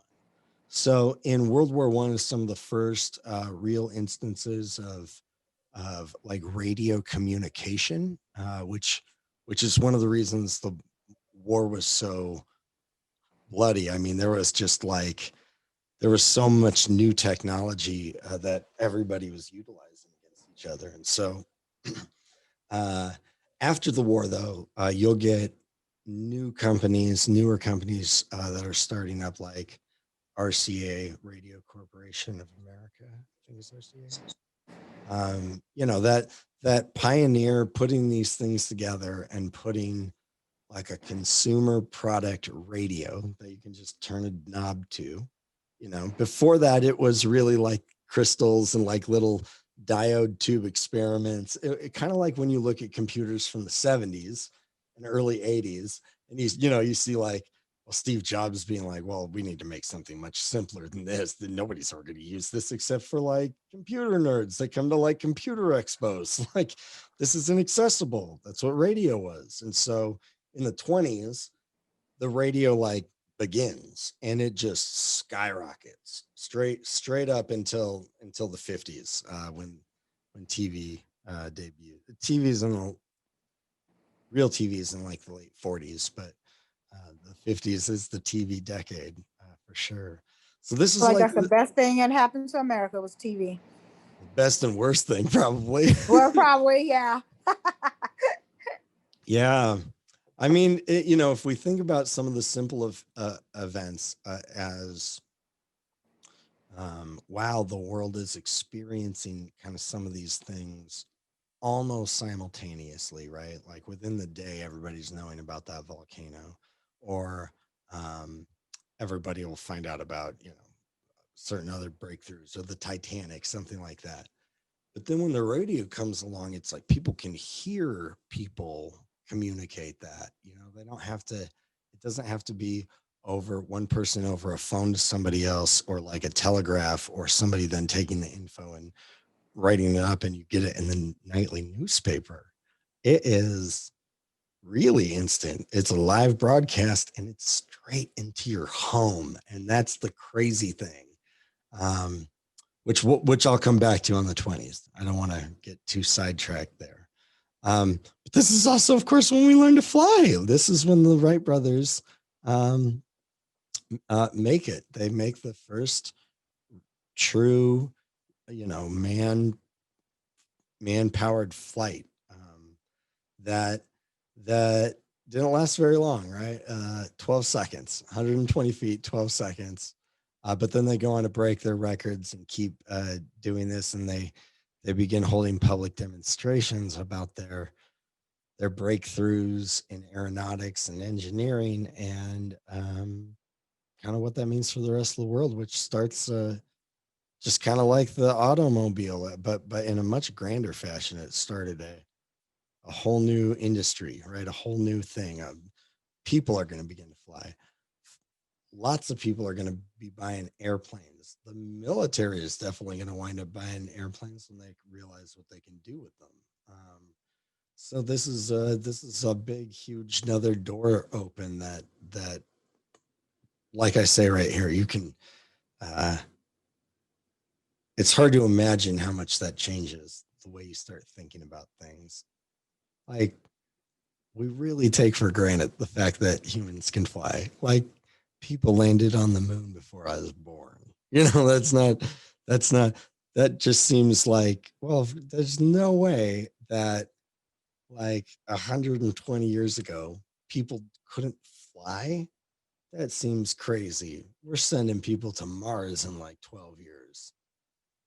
That doesn't seem right. I mean, because the jumps are so, they're so quick in terms of what we can do flying wise.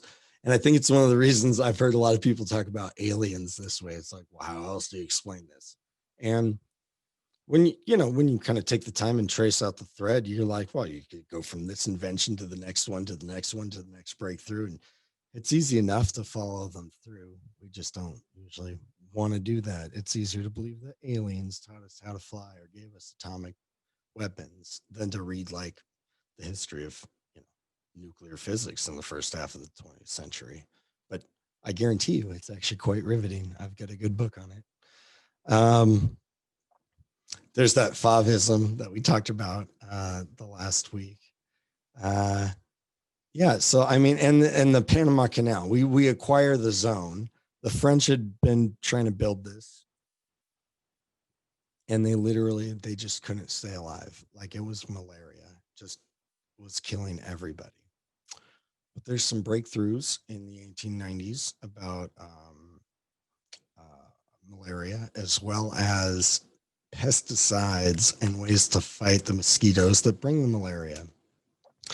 So America acquires the rights through all these, international exchanges, and begins work on the Panama Canal. And this is one of those things that Teddy Roosevelt is, associated with, because he's the president now. So it's like, well, right off the bat, like, you're doing pretty good when you just take over as president, and they're like, wow, we're having all these breakthroughs, radio, flying, it's a lot going on. And you get the canal zone, which again is like, on a naval level, incredibly strategic.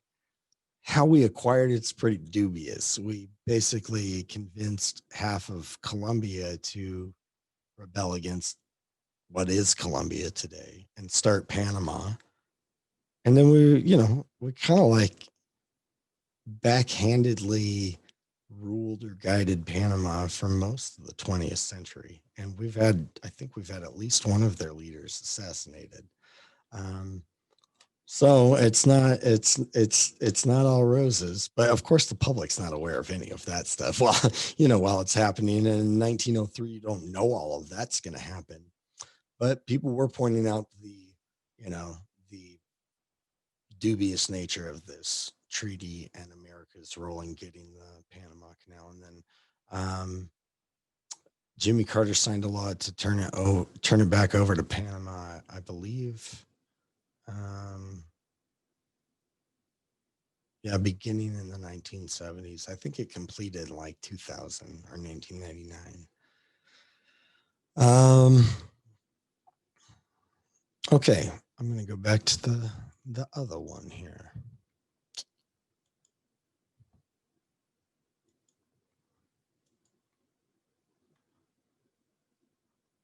Okay.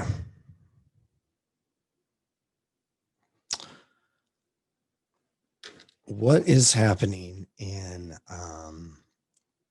Russia at the time is Russia has been a very like imperialistic country, very backwards, very much like Feudalism. yeah, imperialism, but like feudalism, right? Like serfs. They had slaves basically until I think in the late 1880s or 1890s.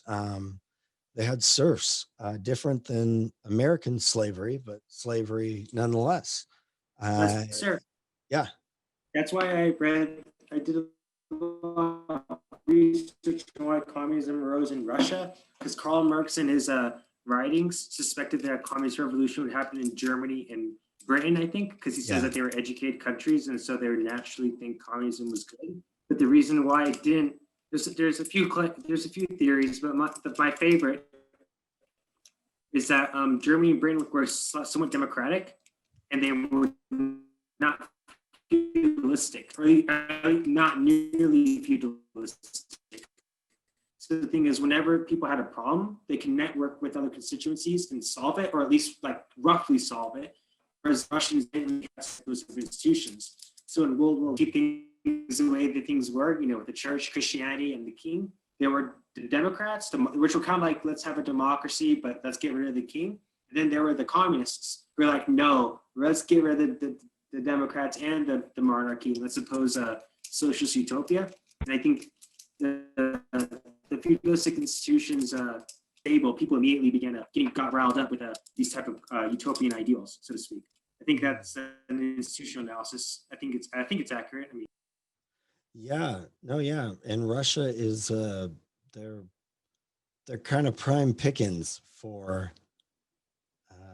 Well, I mean, I think the best way to think about it is like a cult. And I'm not saying that about communism. I'm saying that about Soviet communism. It's a cult of personality around Stalin, and then a cult of Lenin, and then a cult of personality around Stalin, who Lenin didn't trust. He didn't want him to take over, but it's because like they were easy to pick and manipulate and then control, precisely because they didn't have the prerequisites that Karl Marx said they needed to have a communist revolution, which was a history of democracy where people, have had to engage in free thinking, and, capitalism as already existing precondition, because then you have an overabundance of material wealth to redistribute. But like if you don't have either of those, you're screwed. Like they had such little control over their lives, all of the peasants, and they were ruled heavy-handedly by the Tsar, who in 1888, I think, Alexander II, he's assassinated by,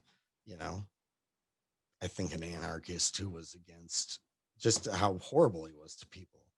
And it's a sad story for the Tsar, Nicholas II. But I don't know that he could have helped it. And in 1905, him and the Russians and the Japanese are going to go to war over the expansion around Korea, the Korean Peninsula. Yeah, it's Korea. And then some of like what is Manchuria. And I mean, nobody thought twice about the Japanese in terms of Eastern, like European or American powers. But their Navy was modernized because they had just started building a modern Navy or anything modern in 1869. 1865. Yeah, 1865. That's right. So it's all brand new. And they studied, they sent people to like, British officers. Yeah, like they copy the American education system, they copy the British Navy, they copy the best aspects of countries, and they said let's completely, I don't want to say revolutionize because it was sort of but you get it, like let's transform our country into something that can hold the line against British aggression and like bring Japan as a world power. Yeah. But the thing, they kind of bit off more than they can chew. I told you that during that Victor Davis Hanson, the military historian, says that the Axis powers were well suited to handle border conflicts because they had spent years preparing for those wars. But the moment it became global, they couldn't handle it, and Japan had the same problem because they were fighting the Chinese, they were fighting in the Philippines and Indonesia. But when they picked a fight with America, they had literally enemies everywhere, and they couldn't. No country can handle that, especially. Yeah, I mean, on a smaller scale, like that's was Napoleon's first undoing, going too far. Like it's not that they couldn't have beat the Russians, they just ran out of food and like the winter hit, and it's exactly what's going to happen to Hitler. I mean, he literally does the same thing. And yeah, the Japanese, they're totally overextended on their supply lines, and if you cut it off at one point, you really jam up the whole works. And so, yeah, thinking about it that way is helpful. Like in the Philippines, yeah.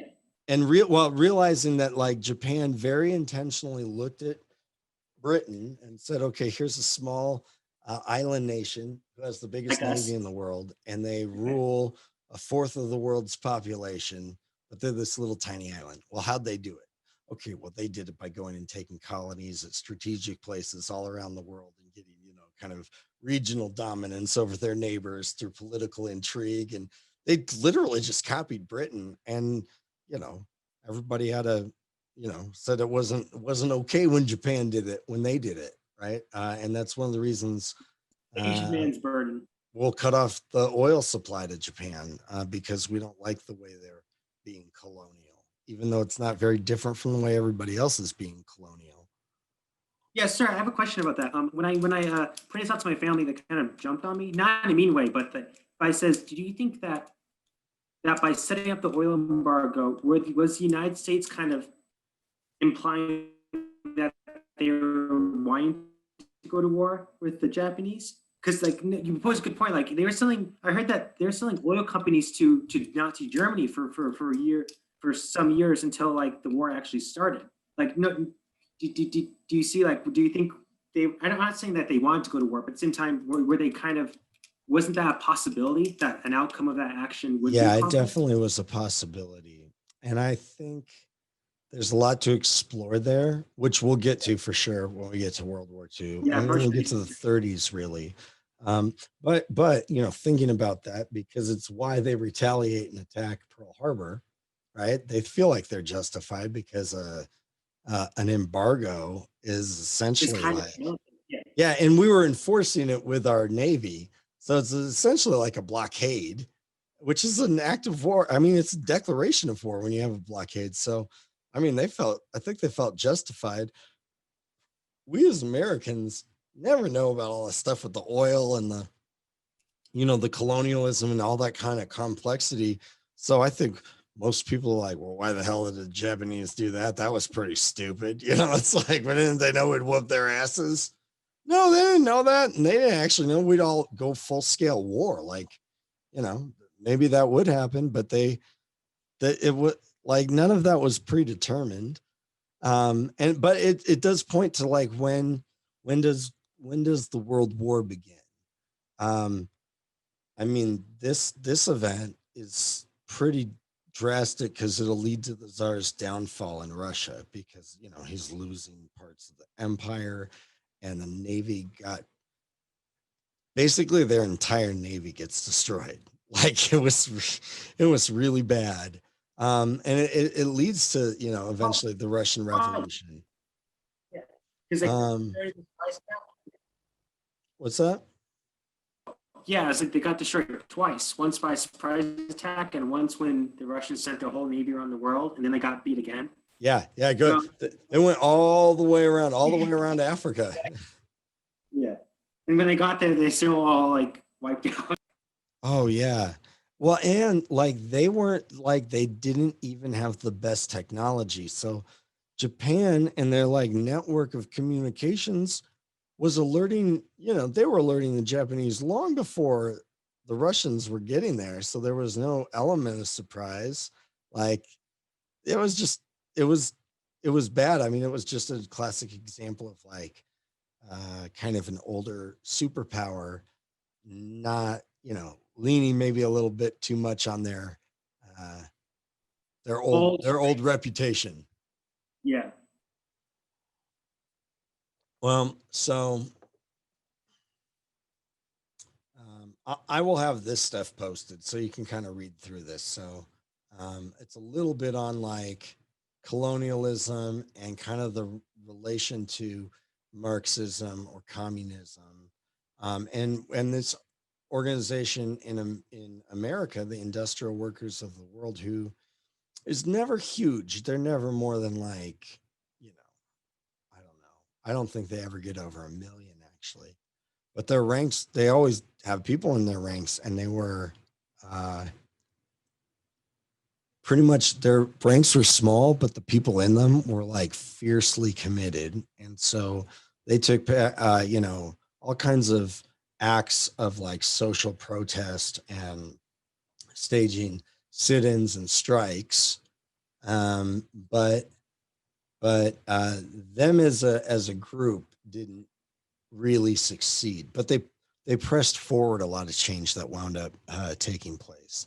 But they get labeled as radicals, like the Justice. You see, I got it in here. The Justice Department will begin targeting them and following them before the FBI is even formed, because they are actively agitating against somebody spreading political ideology, which seems pretty like anti-American, right? Like that's the part that's crazy to me when everybody's screaming about communism. It's like, hey, I thought like in a democracy we talked about ideas and worked them out. Like best idea wins. Uh, I didn't know that like democracy meant only the only the little bits and parts that you feel comfortable giving us a choice on. But I mean that's very clear what the federal government starts doing right at the beginning of the 20th century. Hey, This is sir, also, yeah. you should read a book called The Literary Cold War, and it detailed how the government funded authors to write anti-communist novels, and how Oh the Soviets yeah. did the same thing. And parachutes You're into freezing up again on me. The Soviet Empire, so they could spread that. Hello, you hear me? Hey, you're freezing up a little bit.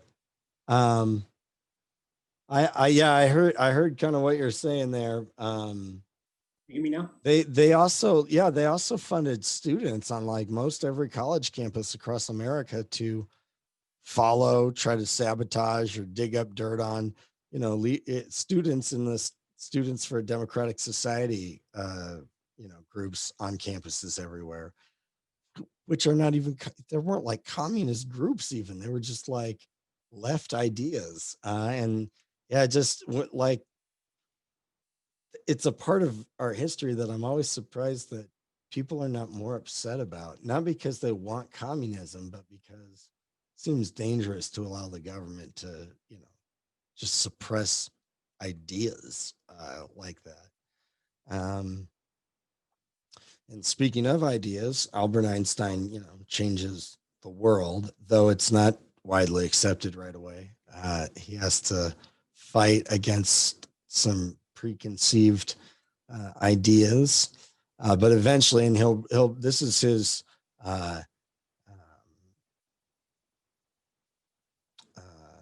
general theory of relativity, but he'll publish his special theory of relativity with even more clarification in like 10 years or so.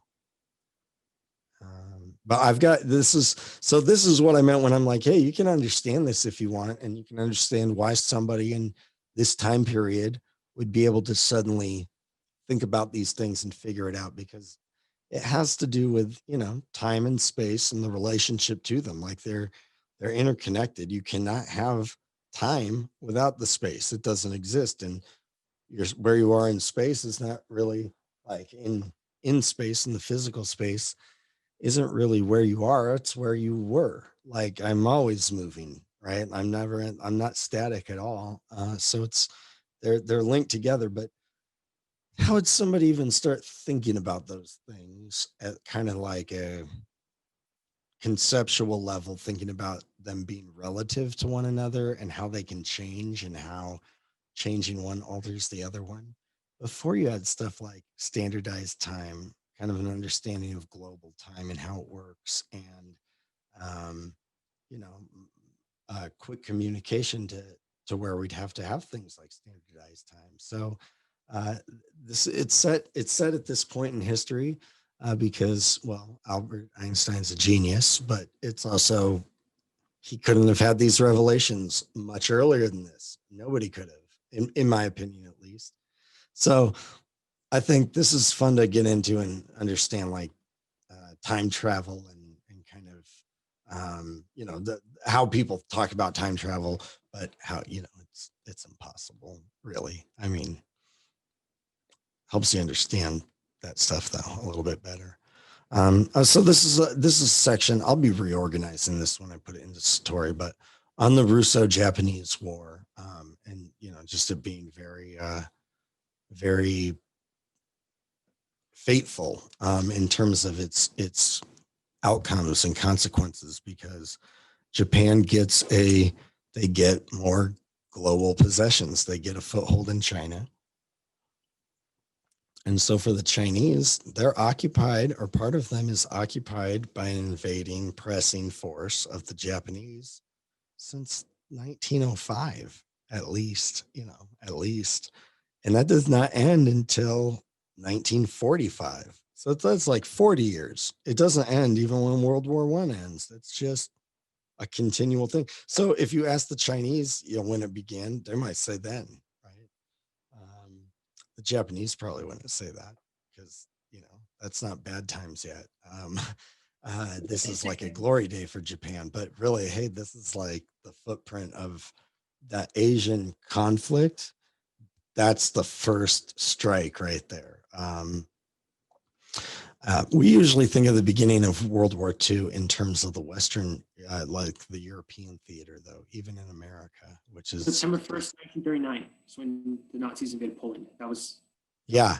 Right. So like we usually say that. But of course, like, I don't think the Czechoslovakian army who fought Hitler, when they were invading, and not, they weren't very big, but they were fighting. It was war. They were invading the country in 1936, I think, or 38. Because of the 38 is when they take Austria. Yeah, because of the peace policy adopted by Chamberlain, I believe. Yeah. Yeah. And so it's, He says, oh,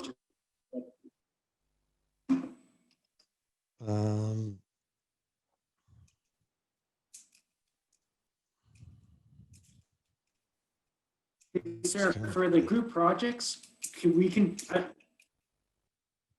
what's that? Okay, I said my internet connection is unstable, so I was worried you didn't hear me. I didn't. Yeah, I didn't hear you. Okay. No, that's why I was quiet. I was like, oh, can I even hear me? Like, am I just talking to myself? Can you hear me now? I can. Excellent. Okay, for the group projects, we can really pick any topic. Do we have to talk to you about it? After the test, we'll kind of spitball on that here, like on Zoom. And for folks for Monday that can't make this, I'll set up some other times for us to maybe do conference calls on Zoom. So yeah, after the first test, we'll kind of wrap our minds around that. But yeah, it's very open, very open. There's so much topics for a project. So it's gonna be kind of hard. Oh yeah. Well, when we all start talking together about it, it'll get clear.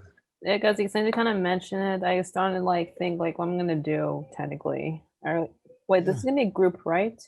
Yeah, it'll be group. How are we gonna do this in groups anyway? I'm just saying. I was like, we're kind of working in groups now when we do the collaboration. So it should not be that difficult. Yeah, you're right, Touche. Sorry.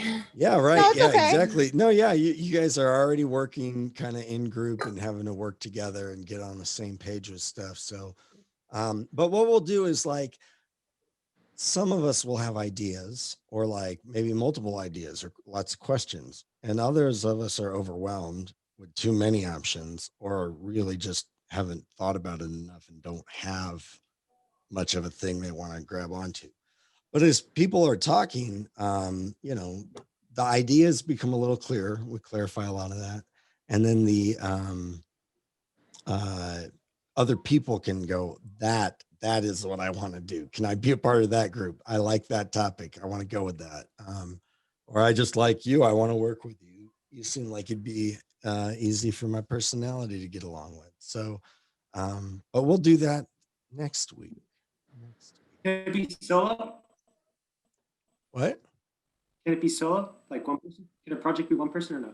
Yes. But not. But I have to approve it first. Oh, Okay. of course. So in addition to the Russo-Japanese conflict, the war in 1905, which Theodore Roosevelt gets the Nobel Peace Prize for mediating and settling, negotiating the peace, even though he wasn't a very peaceful man. It's kind of ironic. You have the first and then really quickly after Second Balkan War. And the Balkans are where it's all going to get set off for World War I when one of these, rebel freedom fighters, Gavrilo Princip, was in a group called the Black Hand, and he assassinates the Archduke, like the, heir apparent to the whole empire, which was over Bosnia and Herzegovina and parts of like Albania, I think, and of course Hungary. So all these countries in southern Eastern Europe. While the Ottoman Empire, which is essentially, after World War I, will be Turkey, but they're in Greece and kind of Macedonia, Bulgaria, Romania, and the lands are just kind of divided up, and they're mixed too, because there's all these different ethnic groups in there that haven't all mingled together necessarily, and there's different languages spoken, and there's different religions. So there's Roman Catholics, there are Protestants, there's a lot of Muslims, there are Jews. Like it's a place of conflict and tension. And this kind of first war, you can watch about this in just a little short 3-minute thing, is kind of a pretext to what's going to happen for World War I and just the tensions that it builds and the shifts and strengthenings of alliances that it either created or emphasized that existed before this event. William Howard Taft is going to run for president. He's Theodore Roosevelt's VP, and Theodore Roosevelt won re-election in 1904, and he's the first person to ever become like the VP, become president, and get reelected. So one of the ways he did that was saying, "Hey, I'm making it. I've got one more term. I'll deal with the monopolies and these corporations, and then I'm out." And he kept his promise. But as he's going out, there's a financial crisis, the Panic of 1907. And Taft is like I say here, he's not going to be able to distinguish between the good and the bad monopolies. Kind of like we were talking about. How do you can't build a railroad with just a little tiny private industry. It has to be something big that can verge on a monopoly, or could even have a monopoly over an industry that might be good at the time, but maybe not forever. He didn't seem to be able to distinguish between these two. And then, you know, as the panic is happening, he keeps breaking up more corporations, which is like, uh-oh, you're breaking up the corporations in the middle of depression. Yikes. And so he became not popular. And Theodore Roosevelt, though he was his like protege, he kind of veered away from what Teddy Roosevelt did. But still labeling himself as a progressive candidate. So from Theodore Roosevelt to him to Woodrow Wilson, they're all progressives, even though they're Republicans and Democrats. They're all really identified as progressive. And in the 1912 election, Taft will run for re-election, and Theodore Roosevelt runs against him at the primary, and he almost loses the primary, you know, spot for the Republicans to Theodore, the seated president. But the Republicans stick with Taft, and so Theodore Roosevelt walks out and takes about 30% of the convention with him, and they form the Progressive Party, the Bull Moose Party. And Jane Addams is like one of the, I think she signs the organizing documents or gives the opening speech. I think she nominates Theodore Roosevelt. That's what it is, for president. And so in 1912, you'll have Taft, the Republican progressive. You'll have Theodore Roosevelt, the progressive, and you'll have Woodrow Wilson, the Democratic progressive. But they're all progressive. Nobody's arguing about that. They're just kind of arguing about how to get there. This I will have. It will be in Satori. I don't think it's there right now. It is worth reading about. It's about the Schofield Study Bible, and I'll make sure this video gets put along with it. This Bible is one of the most influential books on American history probably ever published. Still to this day, it is responsible for directing some of our foreign policy with Israel in regards to the Middle East, and highly shaped some of a lot of American Christians' thinking on certain things like the end times. So if you've ever wondered why Americans seem to have a much greater obsession with the end of days than, say, everywhere else in the world, this is one of the reasons why. It's the first study Bible, like real study Bible that, you know, Calvin wrote one, I think, in the 1600s, but this is like him printing all of his ideas alongside the Bible and saying, hey, read them, they go together. This is scripture, even though if we say it's not, it's still in the same book. So it's really, really influential. And it's kind of what locks in that King James kind of commitment, that is a better translation. It is not, let me tell you. I can read Greek. It is not a better translation. But the Schofield Bible like cements some of these things in America. So even if that's not your background, reading this will explain a lot of like some of those kind of ideas and commitments that America has that just maybe have never really like added up or totally made sense as to why we have them. And it really like highlights the beginnings of what modern fundamentalism looks like. And so it's got its birthplaces in here, right alongside the Azusa Street Revival. I think I passed that earlier, actually.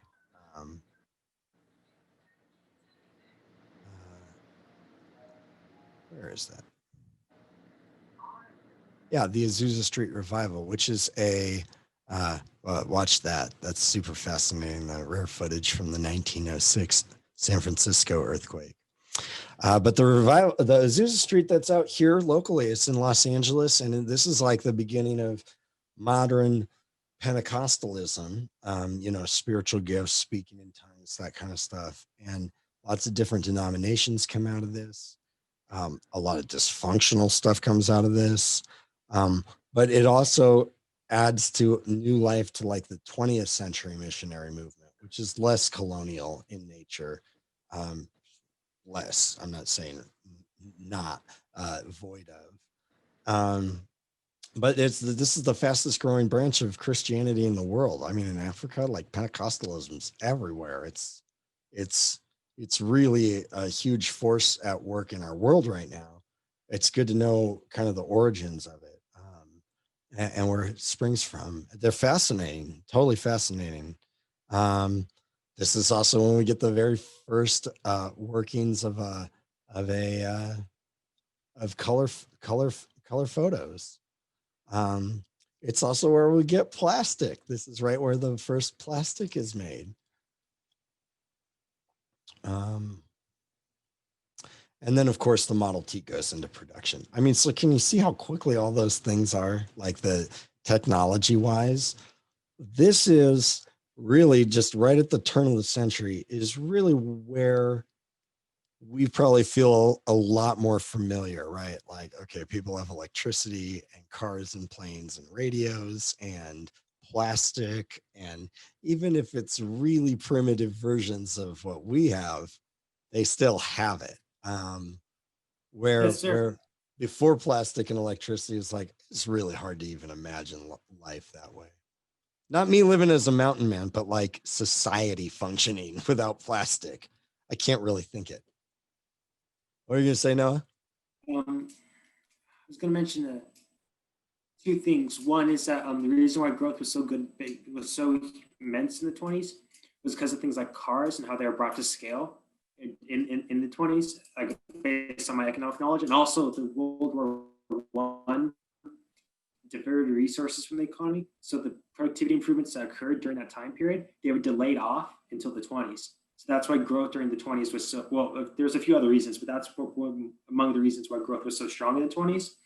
And you have a similar phenomenon occur in the 50s and 60s, how the productivity improvements that occurred during the 30s and 40s, they didn't, first of all, productivity improvements take time to accrue to wages, but to the wars and the depression, they just didn't show up for a decade or two. So when the economy grew in the 50s and 60s, it really grew.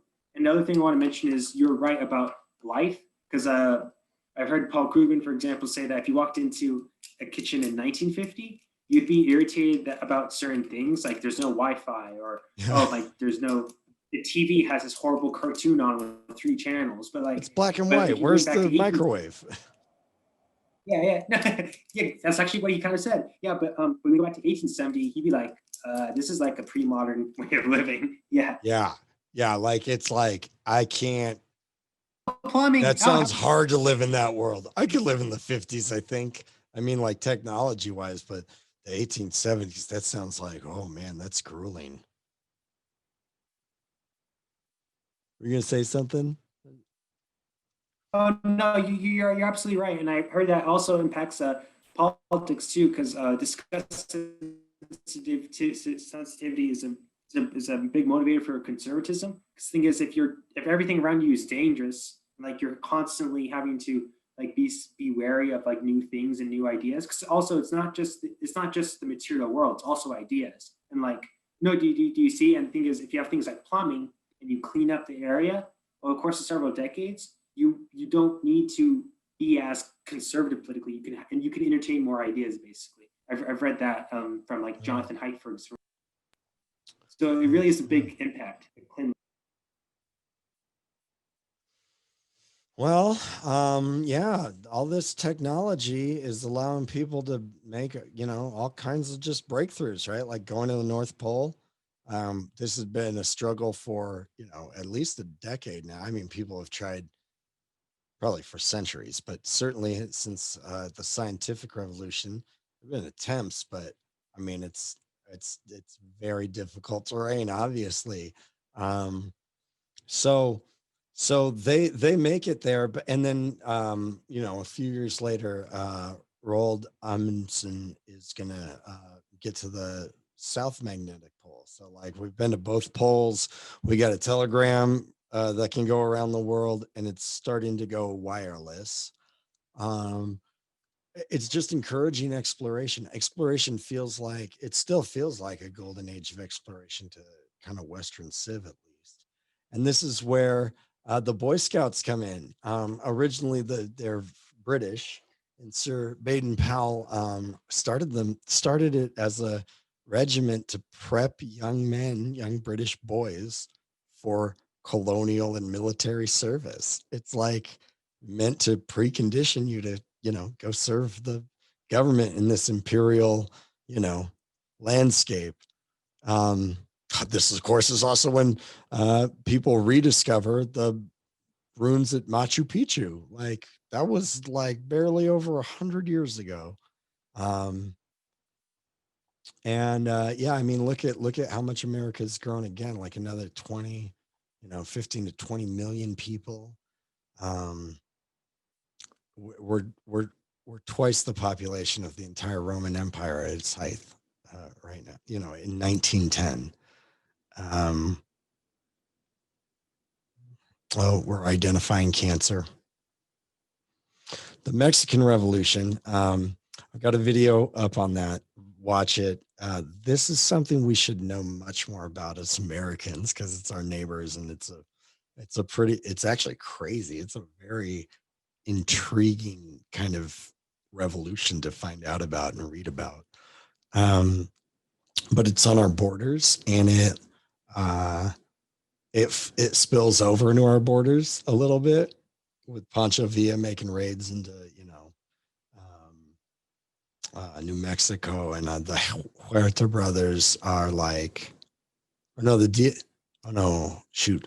is it? There's two brothers. They're anarchists as well, but they basically invade with a bunch of guys and take over San Diego for I think a few weeks.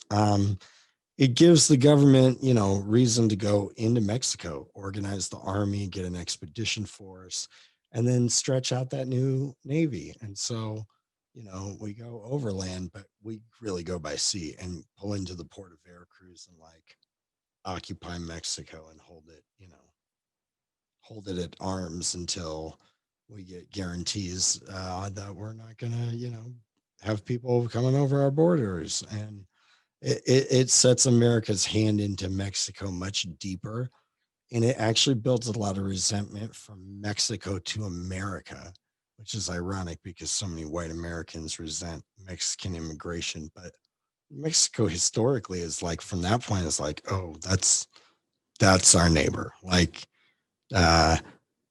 we thought like you guys were gonna get over it and finally be good neighbors after stealing a bunch of land from us in the Mexican-American War, but you haven't, and you just proved it by pulling your navy in and putting up guns. Yeah, so the navy is growing, and it's growing fast. The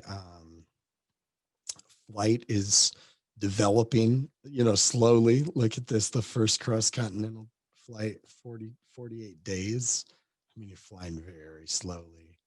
But this is our Great White Fleet. We take this around the world in like an imperial show of force and port in all these important places around the globe to show kind of our imperial muscle that we've been growing. This is a little bit on Standard Oil and the kind of trusts and consolidations that are going on there. And then this is on the kind of Japanese revolution that is going on in 1911. And it's really about Japanese invasion and Japanese presence. And then, as almost maybe a prophetic word of warning to the world, the biggest ship ever made, a technological marvel that people just were in awe of. They literally called it the unsinkable ship and said God himself couldn't sink it. And on its maiden voyage, it hit, it hit a iceberg and sunk. It's kind of a picture of like where technology is at the time. People are very optimistic. They're thinking technology is going to solve all our problems. The world will just get better and better and better in the 20th century. Not kind of realizing that all this industrial pressure that's being built up is going to spill over, and things like rational, self-betterment, even things like Marx said, like people won't join the Great War when it comes because, it'll be rich capitalists making the poor go fight the wars for them, like it always is. They'll band together and realize they've got more in common with the poor in their neighboring country than they do with the rich in their own. But, he underestimated nationalism. That's why he wanted Marxism to be international. The thing is, you can't have capital because you need first of all, it makes sense for it to be international because if you're low income, you have common interests with other people who are low income. But two, capital is global. So if you have a communist uprising in one country, not only will capital go to other countries, but they'll preemptively attack you and send in agents and send in books on planes and what have you. Yes, exactly. And that's exactly what happened. It didn't spread enough and couldn't be sustainable. And it never would have been able to with the, with where it started. Genocide. So this is an interesting video that's included on Satori. It's kind of like the physics of the ship sinking. But yeah, I mean, this is such a huge thing. I mean, it was made into so many movies over the years. It's such a big event. And it's really like, a lot of the world knew about this and found out about it. Fenway Park opens. I just found that interesting. And then Woodrow Wilson's elected president in that, all progressive election that I had talked about. This is that armory show I talked about last week where Picasso and the modern dancer, Isadora Duncan, kind of premiere. And this is where when Woodrow Wilson comes in, he implements all these things that were actually on the original populist movement on their platform of 1892. That's putting in an income tax to tax people that are rich in dollars and making millions of dollars. Before this, there was no corporate tax and there was no personal income tax, at a federal level, which means these guys, they're making so much money and none of it's going back into the, economy through the government by any means. So the direct election of senators, the ability to recall, things and put the initiative out. Those were all objects of the populists that come to fruition under both Theodore Roosevelt and Taft, but mainly Woodrow Wilson. And so it just it took like 20, 25 years for those things to come about.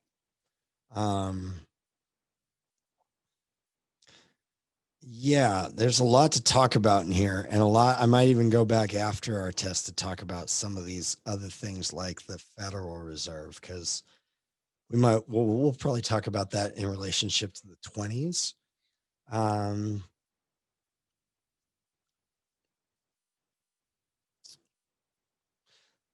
The Owens Valley Aqueduct, with the California Aqueduct, is completed. It's one of the biggest engineering marvels in human history. It's crazy. And it's the only reason any of us are living here today, because there's not nearly enough water to support, just even people living in the Antelope Valley, let alone all of Los Angeles. So this is this is good to know about. It's important for us, but it's just kind of important to the world. And then the Panama Canal opens, which is also one of the greatest, engineering, and is the largest engineering accomplishment in history when it's finished. Interlocking levees that kind of raise up, and it's we're kind of reaching new heights, right, with human engineering. And then just as the Panama Canal opens up and fleets can travel back and forth a little easier, and just as we're kind of reaching all these new technologies is when the war erupts. And so between all the new tech and all the colonial pressure where countries are butting up against each other in Africa and Southeast Asia and the Caribbean and the Pacific, it was set to blow. And so we won't get into World War One because that's where we'll pick up on, after our test. But that's the ramp up to it. It's like a technological colonial cyclone. Like it just kind of comes together in a perfect storm of badness. Let me pause this video here.